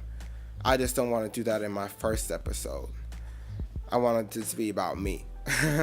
So, without further ado, questions. First, let me read my questions I have to myself. Okay, let's see here. Alright, first one is, what are the things I do every day? Well, the easy one is smoke weed. Hey, smoke weed every day. I'm Fat Alex, Skinny Alex. I've been skinny my whole life. I don't eat that much food. I have problems taking in enough calories. Even today, it's 4:30. I haven't eaten anything today. It's terrible. I know. After this podcast, I'm gonna go eat a shit ton of food somewhere. But I have problems eating enough. That's something. If anyone has any advice, how I can force myself to eat more or just plan more meals in my day, that would be greatly appreciated. But yeah, one thing I do is smoke weed every day. I eat food every day. I drink something, probably a glass of water at least every day. I think about my album Oceanside right now every day, or whatever project I'm working on. I'm thinking about it every day. I go on Facebook. I go on Instagram. I probably will go on Twitter just to see what people are interacting with me, my content, and see what other people are doing and try to just get more inspiration. You know, every time I go on Facebook, I have so many friends who are like unbelievable, amazing musicians who are playing with like the biggest artists in the world, and they inspire me to keep going because it just shows that anything is possible if you put your mind to it. Anything's possible in music and in life, and I do those things every single day. I'll listen to some news every day. I love to listen to the Young Turks, even though they're very biased towards kind of a more liberal, progressive viewpoint. It aligns with how I see the world, so I like to listen to the Young Turks. Monday through Friday, I love to listen to the Breakfast Club because I feel like they got their finger on the culture right now, and I feel like they are a voice for what's happening in pop culture right now. And I try to, you know, because I'm trying to get there myself, I try to stay aware of what is happening in the bigger landscape, not just in my own life. What else do I do every day? Not every day, but maybe, you know, a couple times a week I skateboard. I've been skateboarding since I was maybe 5 or 6 years old. In San Diego, it's a huge skateboarding community. My brother skated, my best friends all skateboarded. I skateboarded my whole life. When I was in Boston, I stopped skateboarding for 4 years, and that probably was not a great decision because when I got a skateboard at the last year, it made me so happy again. And it makes me happy to this day. I'm about to go skateboard later, and I just love skateboarding. Skateboarding, music, fashion, all for me are three sides. It's a three-sided coin. It's a three-sided dice. I don't know, but they're all the same to me. All of those three things, and actually weed is the fourth thing. So weed, skateboarding, music, and fashion are pretty much the crux of, I think, who I am and how I live my life. My lifestyle, I think, is catered around those things, and then other things kind of come into those folds somehow. You know, spirituality, or, you know, fitness, or food. You know, I've been cooking a lot recently. I love cooking. Like, all those things kind of revolve around what are the essentials for me, which is music, fashion, weed, and skateboarding. Those are that's the culture, right, to me. And if you are associated with those things, I think you're a part of my family. Whether you acknowledge that or not, whether we realize it or not, the whole human race is part of my family. We're all one big family. We have a lot of fights. There's a lot of family feuds. That's why nobody wins. Like Jay-Z said, nobody wins when the family feuds. But those things, to me, if you're into those things, we will find something to connect with. And that's why I think that my art is so accessible, because everyone is involved in one of those things in some way, whether you realize it or not. So those are things I do every day or once a week. I don't work on music every day. I'll listen to music every day. I'll listen to something I'm working on, and I feel like listening is part of the creative process. Listening back and that self-criticism, that self-analysis of what you're doing is so essential to me, of how you progress and how you critique and get better. And so I listen to my music every day. Next, What do I really believe in? What do I know to be true? I think the only thing I can really say is spirituality, because everything else is changing. But what do I know? I know that I exist. I know that I am real. And I'm having an experience as a human being. And I know that I am a part of the universe. And that the universe exists. And that I put it as God. I call it God, which is what I believe is the force of the universe. There is a one central force that is animating everything we can observe and things we can't observe in our known universe. And that force, the life force that we all are connected to and that we all share, and that literally is the building blocks of everything. The force that is driving the electron around the nucleus, or the neutron. I'm sorry.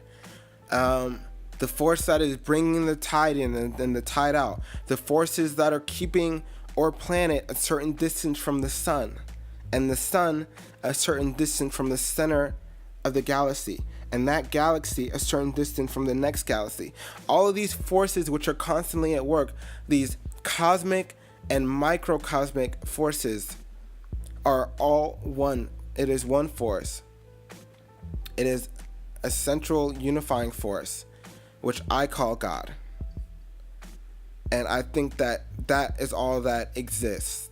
So I believe that God is the truth, and it is all that exists. I don't say he. A lot of people personify God as a male. I don't do that, because male is only half of the full spectrum.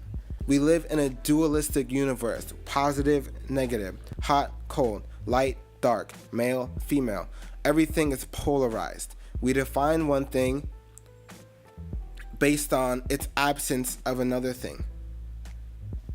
And the force that created everything, and that is everything, and that we are cannot be defined in dualistic terms. So it cannot be defined in the physical universe by words, by something that you can observe, something that we can measure, because it lies outside of all these measurements, and it gives birth to all these measurements at the same time, and that is God. It really is indescribable.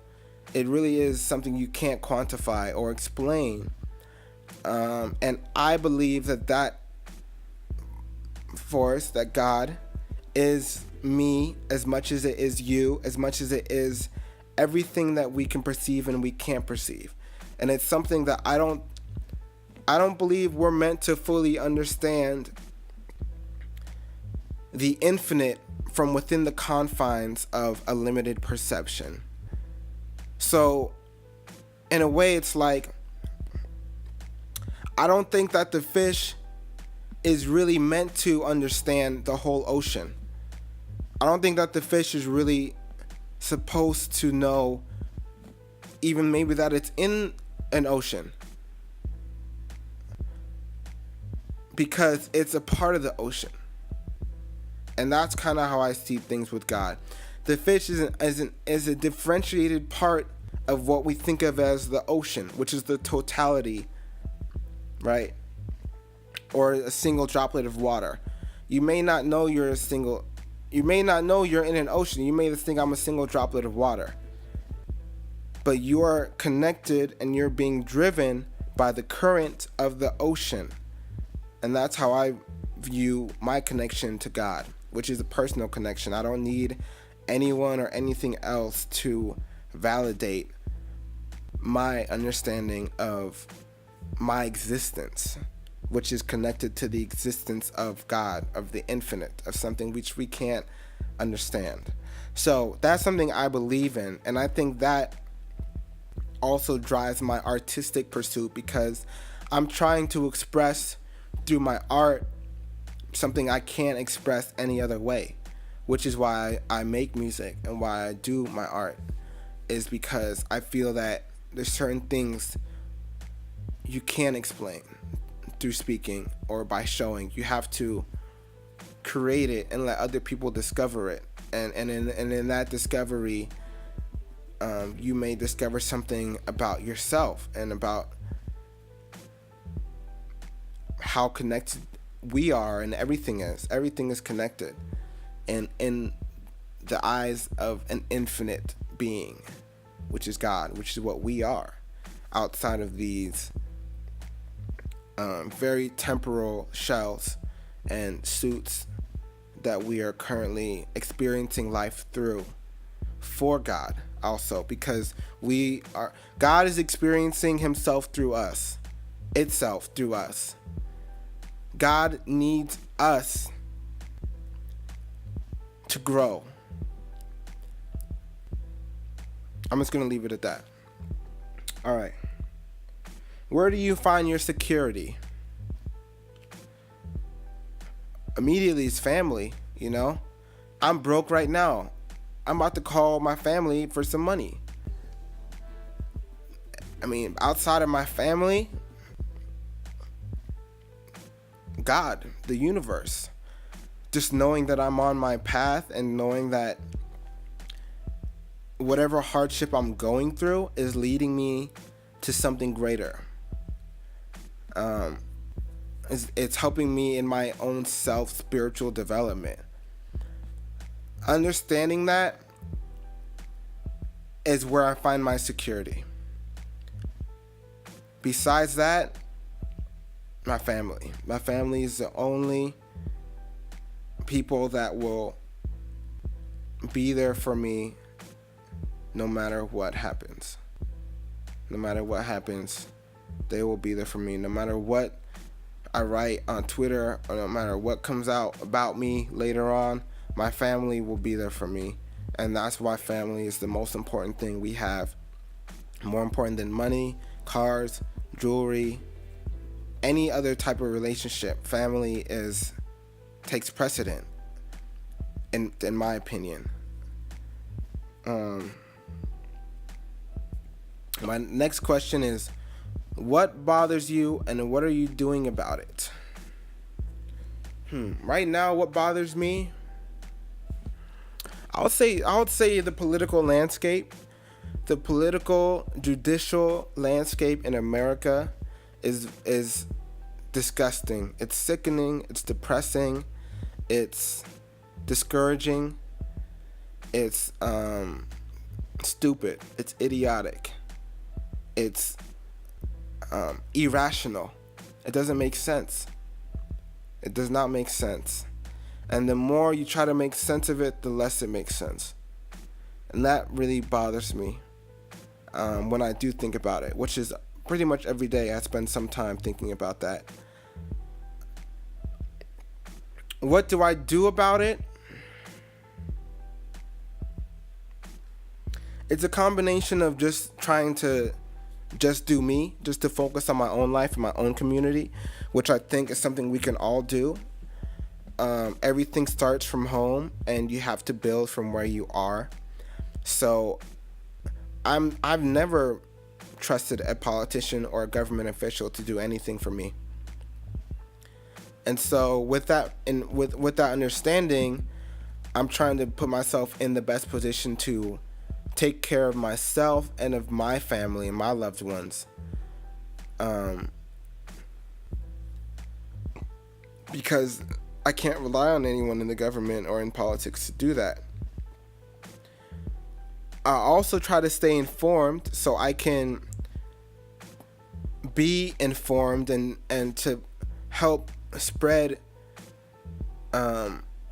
awareness about certain political issues through my music. You know, when Standing Rock was happening, the whole thing with the Native Americans and their treaties basically not being respected by the people in Dakota, I had a friend that went out to Standing Rock. Shout out to my friend Avi.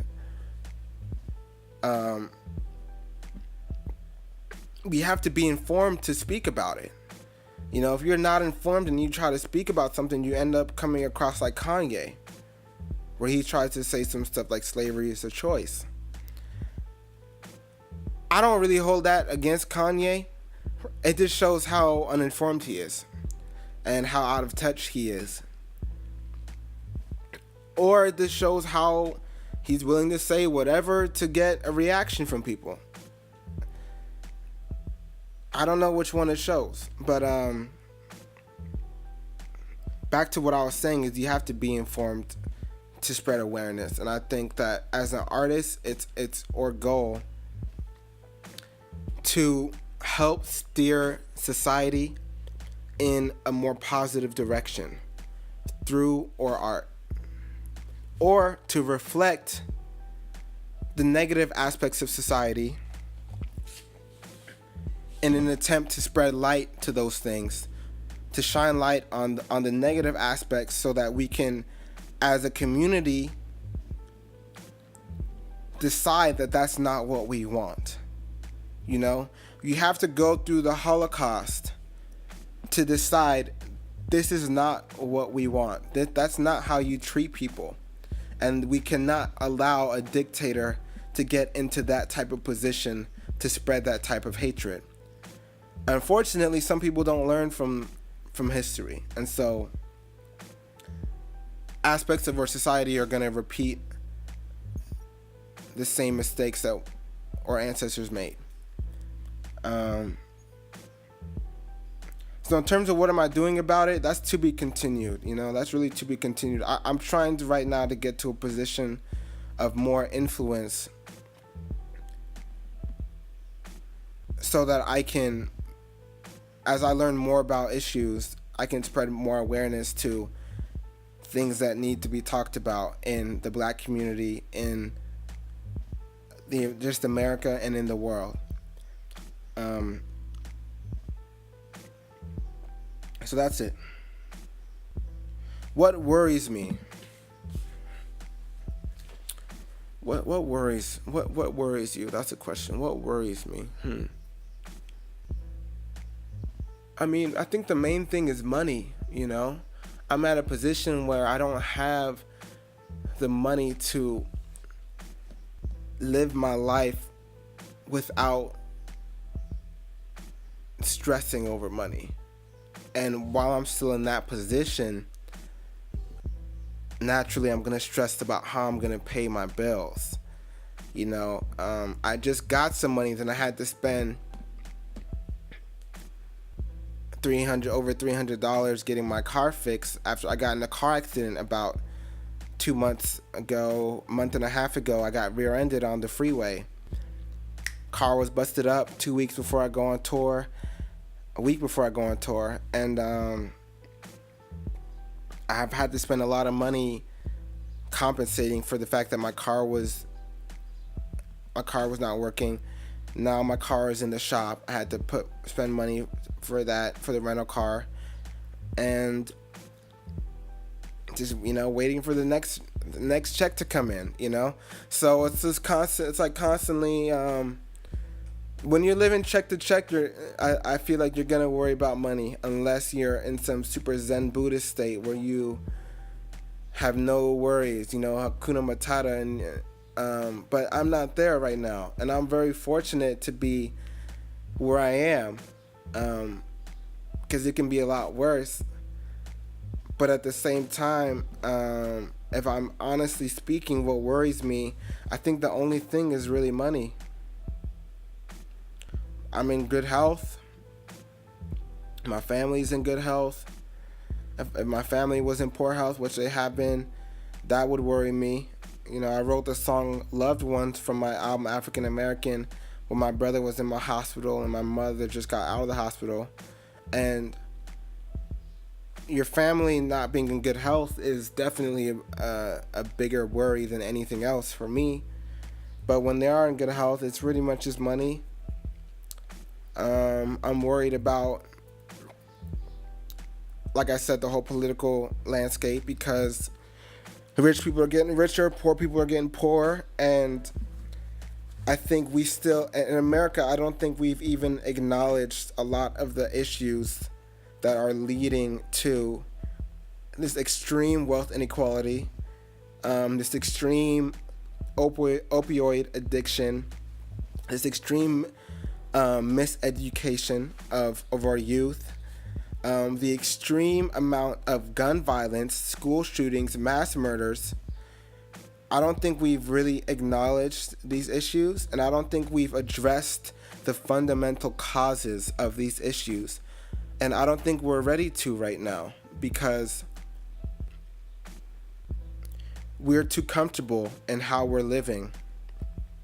And the politicians are too comfortable with their bribes.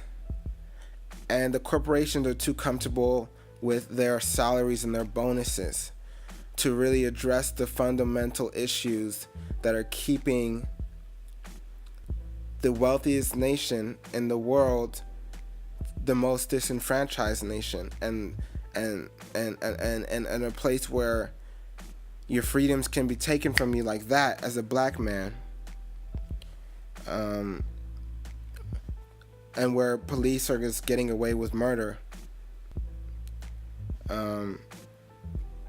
The fact that we're not making any progress on these issues, it worries me, but it also motivates me to use my voice and to use whatever platform I have to try to help push the culture and society forward, because we can do better. I think we can do a lot better.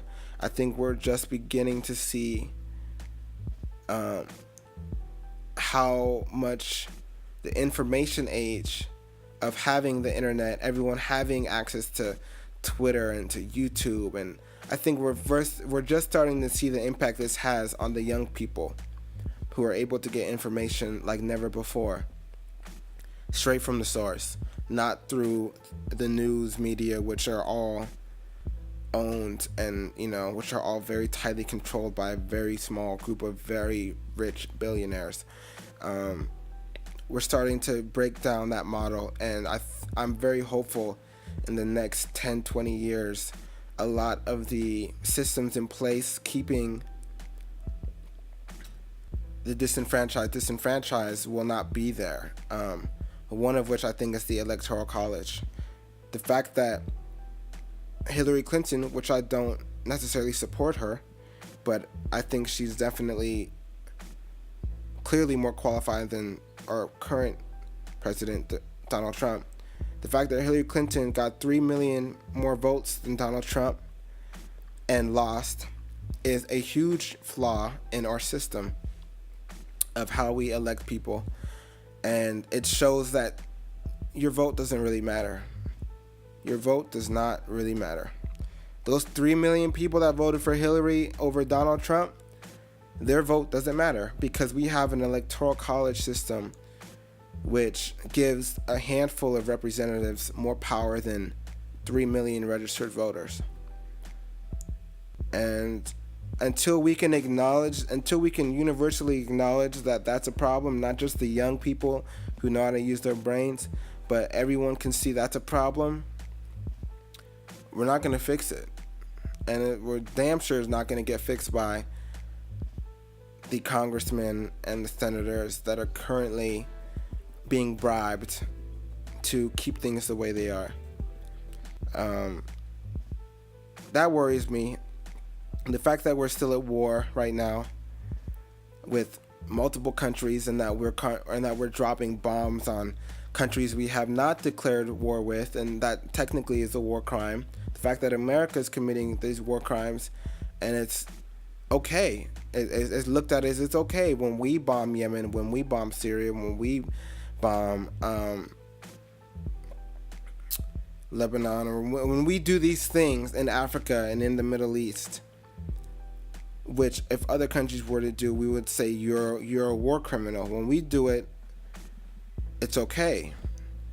When the people in our military do it, it's looked at as it's okay. That has to change.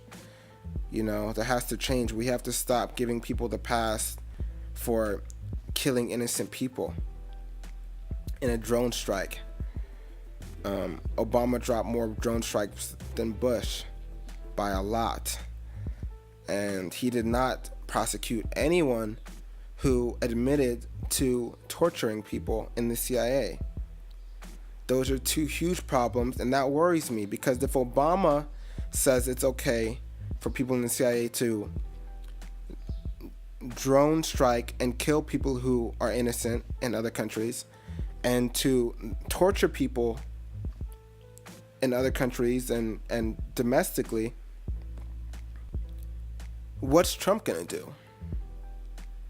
If he already said that's okay, then if he didn't prosecute the people who were doing that, you're giving permission to people like Trump to do that to me and to my family. And that worries me. That worries me a little bit. I may be labeled a terrorist just for doing this podcast. I doubt it, because I'm not that famous. But it's possible. Look at what they did to Martin Luther King. Look what they did to Malcolm X. Look at what they did to Marcus Garvey. Look at what they did to Gaddafi for liberating their people in Libya. I think I meant to say Libya, not Lebanon, earlier. That worries me a little bit. I hope that we can create a solution for some of these things. All right, last question before I go to the Facebook questions, if we have any. If you had 1 year left to live, how would you spend it? That's a great question. Touring. I definitely would plan a tour for a year. I would go to every single continent. We'd be doing as many shows as we can, free shows if we could afford it. If not, we'll charge whatever we can to keep going. I'd try to play with all my friends all around the world. I would eat all the best food from all over the world. I would see all the geography and the natural wonders, and I would see the pyramids, I'd see Stonehenge, I'd see all the stuff we can't explain, and just go there and just scratch my head, write a song about it. And then at the end of the year, I'll put out an album of something I'd recorded throughout that year. And I'd go out like David Bowie, Black Star, to release an album on the day I died.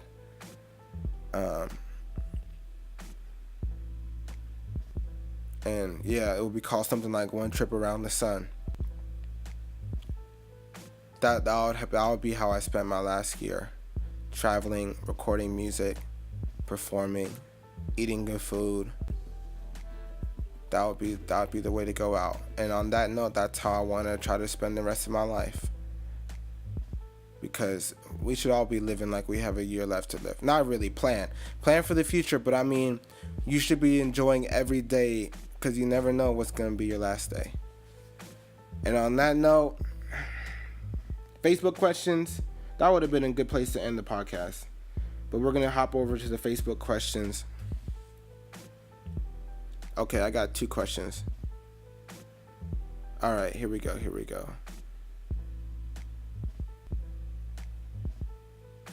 Okay. The first one is by my friend Juicy Corcala. And it says, influences. Jazz peeps, my jazz influences. That's a good question. I already said Miles Davis is my biggest influence. I read his biography, and that really inspired me to go to the East Coast and to study music. Originally, I wanted to go to New York, be a starving musician for like 5 years, and then eventually get a gig and be okay. But I was like, it's too goddamn cold, and my money doesn't go very far in New York. And so I came to LA where my family is, because I knew they could help me out and I could help them out. And I just felt like I would get more space for my money in LA versus New York. But Miles Davis, huge jazz influence. Jazz influences. Herbie Hancock, my mentor. I can't tell you how many times someone's told me that I look like Herbie Hancock or that I sound like Herbie Hancock. At one point in Berkeley, it was every single day I would get that. You look like Herbie Hancock. I love Herbie Hancock. I've met him, I think 9 or 10 times. and every time it's special. Every time it's captivating. I hope to see him again real soon. His favorite album of mine, I can't even tell you what his favorite album is, but I love The Prisoner. For my senior recital at Berkeley, I did an arrangement of his song called I Have a Dream, and he listened to it and he sent me a message about it, which just was one of the greatest moments of my life. I feel like getting a message from Herbie Hancock about one of my songs I did, or one of his songs that I did. I love you, Herbie. Shout out to Herbie. Jazz influences, Chick Corea. It was just his birthday. I realized I have like 5 pictures of me and Chick Corea, so I put them all up. Shout out to Chick Corea. I first met him at the Catalina Jazz Club here in LA, 2013. I still think he's one of the best piano players ever. Certainly one of the best piano players alive today. He never fails to amaze me. I've never heard him sound bad. I've heard him play solo piano twice. One of those times was he was playing duo with Herbie Hancock. I've heard him play with his trio with Marcus Gilmore and Stanley Clarke. His wife was there. Hubert Laws was there. I've heard him play with his electric band. I've heard him play with Return to Forever. What else have I seen Chick?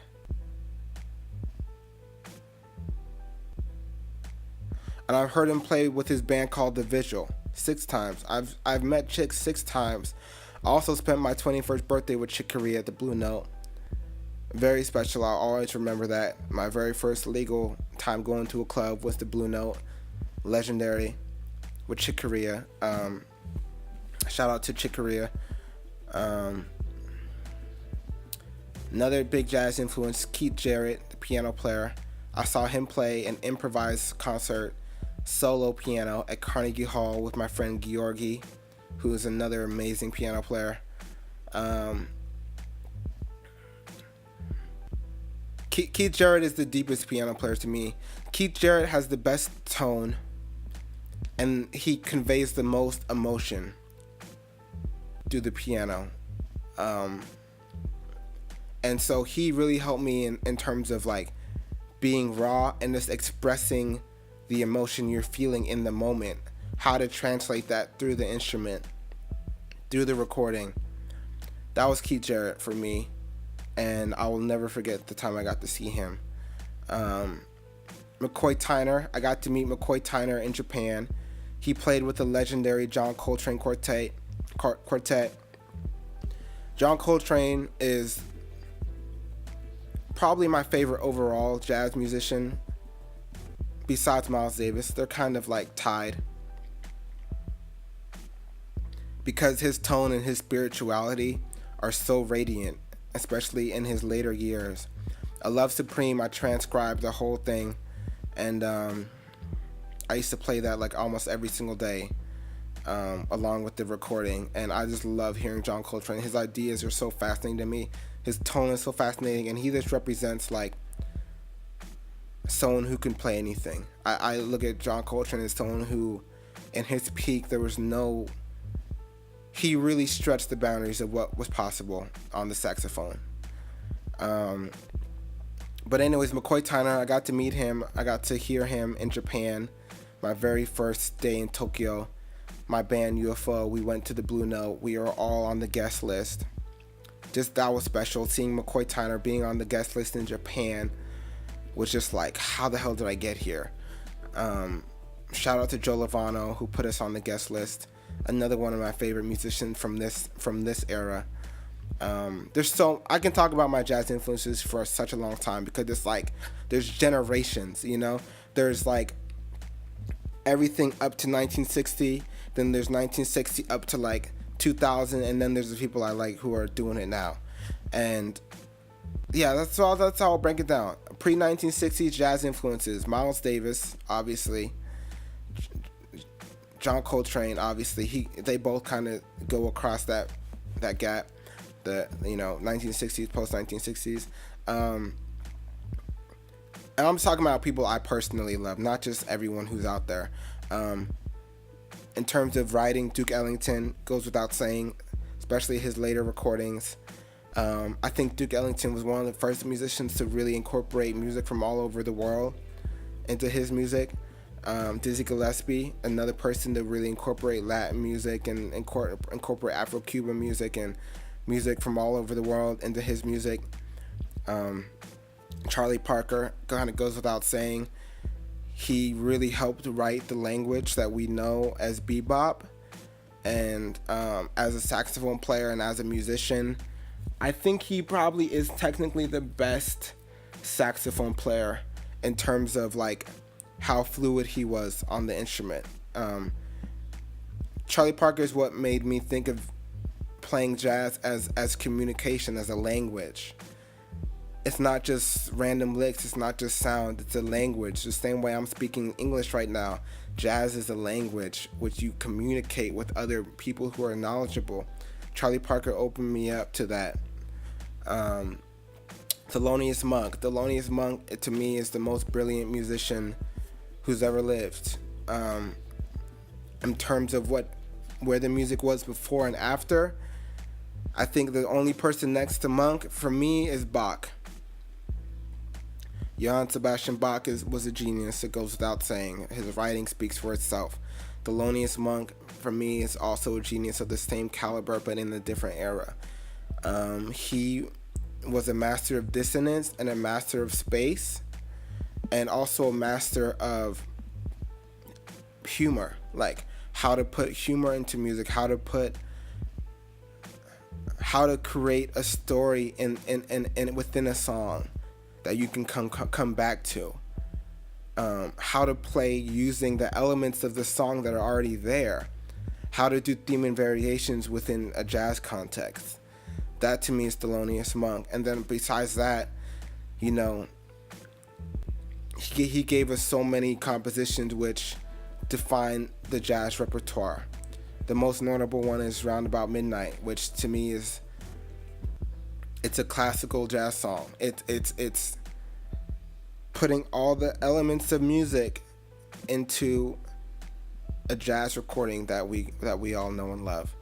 If you've never heard it, Roundabout Midnight, Thelonious Monk, probably still one of my favorite jazz recordings ever. He's performed it so many different times. I can't pick one of them. Another musician I love from that time frame. Those are the big ones for me. Those are the real big ones. Obviously, there's Art Tatum. Art Tatum just represents to me true virtuosity on the piano, really being able to play whatever you want. There's Fats Waller, which represents to me a showman, someone who is a virtuoso but also knows how to present the music, and someone who is really knows how to craft a good song.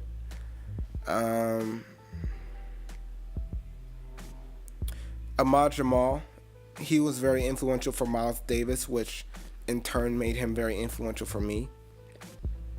His use of space and how he could play the piano so many different ways was very inspiring for me, and learning how to play the upper register of the piano correctly. Try not to leave anyone out. Bud Powell was very influential for me as a jazz musician, learning how to play bebop. I think Bud Powell is probably the best example of a bebop piano player. And transcribing his recordings really made me a lot better in terms of my melodic ideas and keeping the time and just playing what I'm hearing more and getting better ideas of what to play. I said John Coltrane. Alice Coltrane, his wife, is probably the most spiritual musician I've ever heard, ever, in any genre. I love Alice Coltrane. I used to listen to her music so much, and it just, I love it. I can't even speak on it. Go listen to Alice Coltrane after this podcast. It's so touching, so soothing, so spiritual, so meditative, so calming, yet so passionate, so fiery, and so driven. Like, it has direction. Her music has such a clear direction. It's not just playing the same thing over and over. It's not just sitting over a sus chord. It's moving, and I love hearing that. Those are my early influences, pre-60s. Post-60s, Wayne Shorter. Wayne Shorter, to me, is the most brilliant jazz composer after Thelonious Monk. For the time frame he was in, I just love what he did with harmonies. He helped break down what we think of as conventional harmony, and helped grant permission for musicians and for composers to write whatever they're hearing, and to break down the walls that are music theory and that are the tradition of how chords typically function. He created a new way for chords to function for me, and I love Wayne Shorter. I love his music. I love his playing. I had the great pleasure of being able to meet him, and I wish we could have talked more, or even at all. I just got to see him in the same room, and he wasn't feeling well, so he left. But Wayne Shorter, love Wayne Shorter. Other influential jazz musicians. In terms of someone I would just listen to is Ron Carter, because he plays on so many classic recordings. Same with someone like Paul Chambers. Just understanding how the bass works in jazz is different from any other style of music, and listening to them helped me understand that more.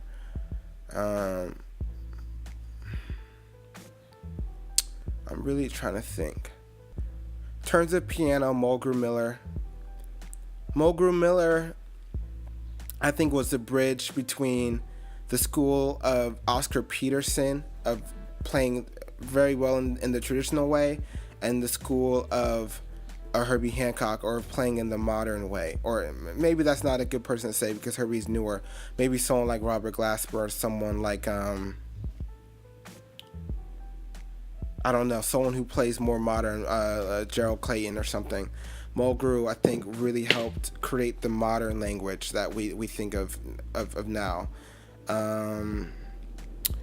Post 2000 piano players I like, or maybe not that, but post 90s or whatever, that really inspired me and helped grow me as a musician.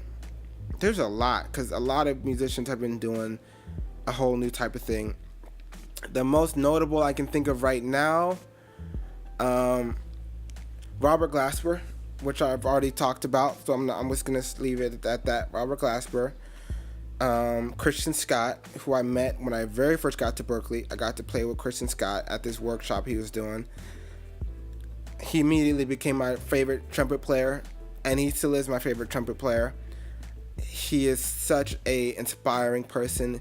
He's so conscious and aware of his messaging and his music, and he's so unapologetic, and I love that about him. I just love his intensity, his charisma. He's such a nice person, and his music is so ahead of its time. Go check out Christian Scott's last 3 albums he put out, which I think is really the future of music, and really the future of jazz in particular. It's just amazing. I love hearing what he does with music. Everyone in his band, Lawrence Fields, Corey Fonville, who plays with Butcher Brown, Chris Funn, who has his own music out, Alina Pinner Hughes, who does a bunch of stuff, everyone he plays with, Braxton Cook, they all just kill it, and I really like hearing all of them. Logan Richardson, they all have their own thing. Those are like the new wave jazz musicians in my mind. Kamasi Washington, huge influence. His album The Epic, for me, it gave a new life to jazz for me, that I hadn't heard in a long time. I think his album The Epic is the modern day Kind of Blue, in terms of it's the best arranging that I've heard in jazz since Kind of Blue, for me personally. Another earlier influence is Weather Report. You know, I can talk about the whole fusion aspect. Weather Report, Return to Forever, Frank Zappa. Listening to George Duke, who I got to meet before he passed away. Rest in peace, George Duke. Opened me up to how the keyboard can be played, and just to like meeting a real world-class keyboard player. Probably the first one I met after Chick Corea was George Duke. In terms of someone who could play anything and who had been played with everyone. Who else? So I said Christian Scott, Kamasi Washington, Terrace Martin, who I don't even look at as a jazz musician. I just look at him as a producer. The same way I kind of look at myself. It's like you play jazz, but you do whatever music comes. You ride with whatever music it gets coming out of the muse. Whatever you're hearing, you just go there. There's no limits. Terrace Martin expresses that for me. You know, and I really relate to Terrace Martin because I rap, I do vocoder, I play keyboards, I play guitar, I play different instruments, I produce, I mix, I do everything. And Terrace is someone who does everything as well. He also plays saxophone very well, and he's been playing with Herbie Hancock's band. I just saw him and I told him he sounds like Wayne Shorter. Terrace Martin, I love you. For some reason, last time I saw Terrace Martin, he didn't really want to talk. He only gave me a few sentences before he turned me around, and I had to walk away. But I don't take that the wrong way. One day, me and Terrace are gonna work together when he reaches out to me eventually. But shout out to Terrace Martin. I really love all the music you've been doing. And definitely one of my biggest influences right now in terms of like a producer. Other contemporary jazz musicians I really like. There's just so many. There's so many. I don't want to leave anyone out. People that are like closer to my age and where I'm at right now. Davis Whitfield. He's a piano player. Every time I hear him, I'm just like amazed at how he sounds and how mature he is, and how well he's playing and how confident he plays. He's in New York. You can hear him playing all over the place. James Francis, someone I met at Smalls, who played with a lot of heavy cats. He's playing with like the biggest artists in the world, and that's just crazy for me. How much he's doing, and we're like the same age. I just saw he's been playing with Lauryn Hill, which is like, what? How are you recording with Lauryn Hill? She hasn't put out an album in so long. That's crazy. Who else? People, jazz cats that inspire me that are around my age or in this newer wave.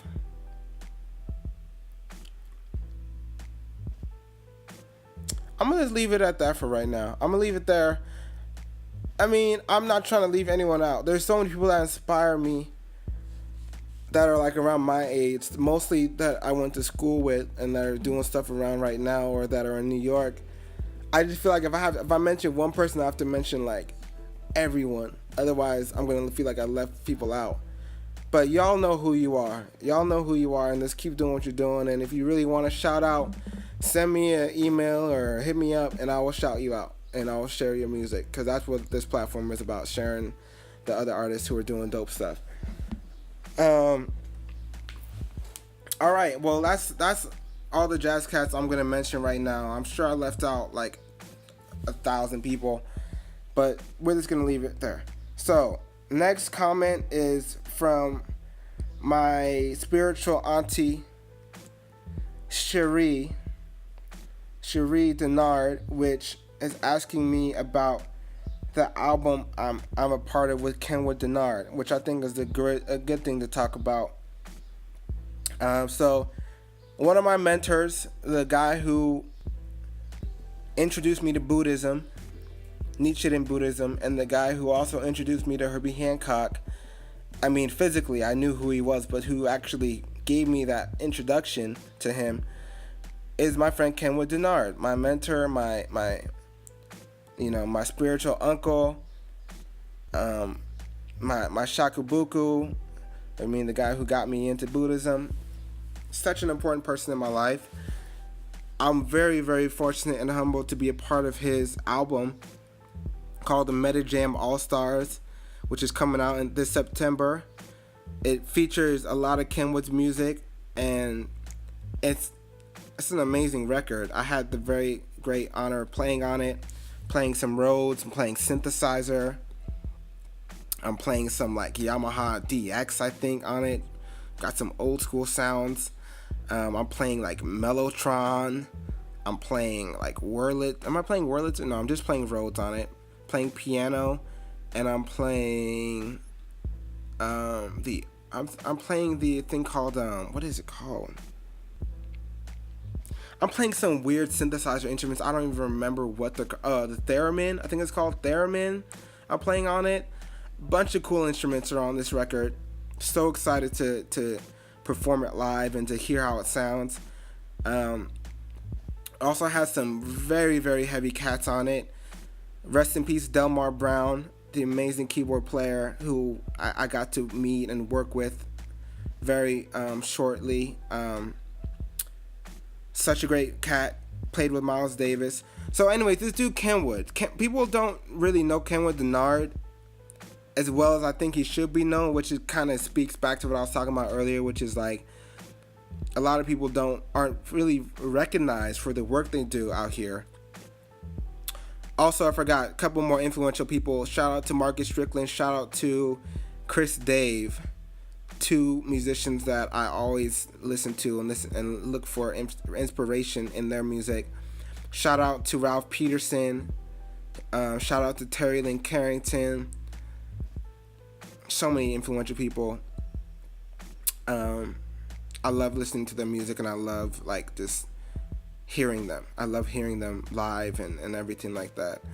But yeah, Kenwood Denard. I met him at Berklee. He teaches there. He played with Miles Davis on Miles Davis's last concert with Quincy Jones. He went on tour with Jaco Pastorius, who's looked at as the greatest electric bass player ever. He played on the legendary classic The Chicken video, which must have like at least 1 million views. Like every single jazz musician knows The Chicken.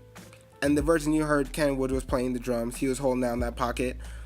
Played with Maceo Parker. I know he's played with Pharoah. I don't know if he's played with Pharoah Sanders or Ornette. I think he's played with Ornette. Maybe both of them. I know he played with Wayne Shorter. The list goes on and on and on. There's so many people he's played with. Chick Corea, Herbie Hancock. A lot of my idols and my mentors and my inspirations, he's had the pleasure of sharing the stage with them and sharing a space in music with them. So the fact that now I'm able to play with Kenwood Denard and to learn from him just about his wonderful life in music, playing with the Gil Evans Orchestra, who is one of my favorite composers. Gil Evans, another one of my big influences, giant influences. I love Gil Evans. He played with him, and I'm able to be a part of this record, which I'm just so grateful for. It's very humbling. Delmar Brown is on the record. We got Vernon Reid from the band In Living Color, giant band. Vernon Reid's playing guitar on it with us. We have another huge guitar player, one of the greatest guitar players in the world, I think, Stanley Jordan, one of the few people who can play two guitars at once. He's playing on the record with us. We have the really, really dope, groovy, and accomplished bass player Wesley Worth playing with us. He just released his album. And then it's me and Kenwood. And it's just a heavy, heavy roster of musicians. All these people have 30, 40 years playing experience. Except me. I have 10, 15, maybe. If I'm counting when I was just practicing by myself. And so it's just like to be in the presence of these guys is a learning experience in and of itself, and to be on a record with them is an honor, and it's something that's going on my resume, and I'm just so grateful for it, and I'm just very much looking forward to hearing it. So look out for that Kenwood Metajam All-Stars. We have a surprise concert coming up, which I'm going to let them announce. I don't want to ruin it, but I will be back in Boston for a concert sometime in late August. So let's just, I don't want to ruin it. Maybe I just did, but we got a very cool record coming out and a very cool show coming up. So all my Boston friends hope to catch up with you guys at that time. That's the record, Metajam All-Stars, coming out soon. Super excited. I'm gonna make sure I don't have any more questions, and I gotta get some food. It's 5:30 now. I haven't eaten anything. It's terrible of me. I'm about to cook something or find something. But it's been real. It's been real. This has been a great first podcast. I want to thank all the listeners, everyone who's still listening to this an hour later. I want to thank you for being a part of this, and let me know what your feedback is. Let me know what you like, what you don't like, what I should talk about next week. We didn't get too much into current events. You know, I want to talk about a lot of music that's been coming out recently. I want to talk about stuff that's been happening and just how I feel about it. And also, I have so many guests that are going to be coming on the podcast that are so accomplished and have had such amazing careers, that have had Grammys, #1 albums, have toured the world literally, and I just want to talk to them and pick their brains and find out what they've learned from their experience, where they are at in their lives, how they got there, and what they want to tell the next generation of artists and musicians coming up. So we're going to get to all that. So everyone, go ahead and subscribe to this podcast if you can on iTunes. Bookmark the website. Whatever you need to do to make sure you can come back to this. We're trying to drop these every week. We're going to be dropping a new podcast, and it's going to be great. It's going to be awesome. I'm really, really excited for what the future holds, and to see this podcast build and build over time. And I just can't wait to hear the reception also. So if you're watching this on iTunes, like I said, go ahead and subscribe. Leave me a 5-star rating and leave me a review, because that will help other people check out this podcast and become aware of the podcast and check out what I'm doing. If you want to listen to any of my new music I've been putting out, you can find me, my website, alexanderandersonmusic.com. You can go to my my SoundCloud. That's where I usually put all my new music before I put it on the streaming services. Have a new song out right now called Black Dylan. SoundCloud.com/AlexOnThePiano.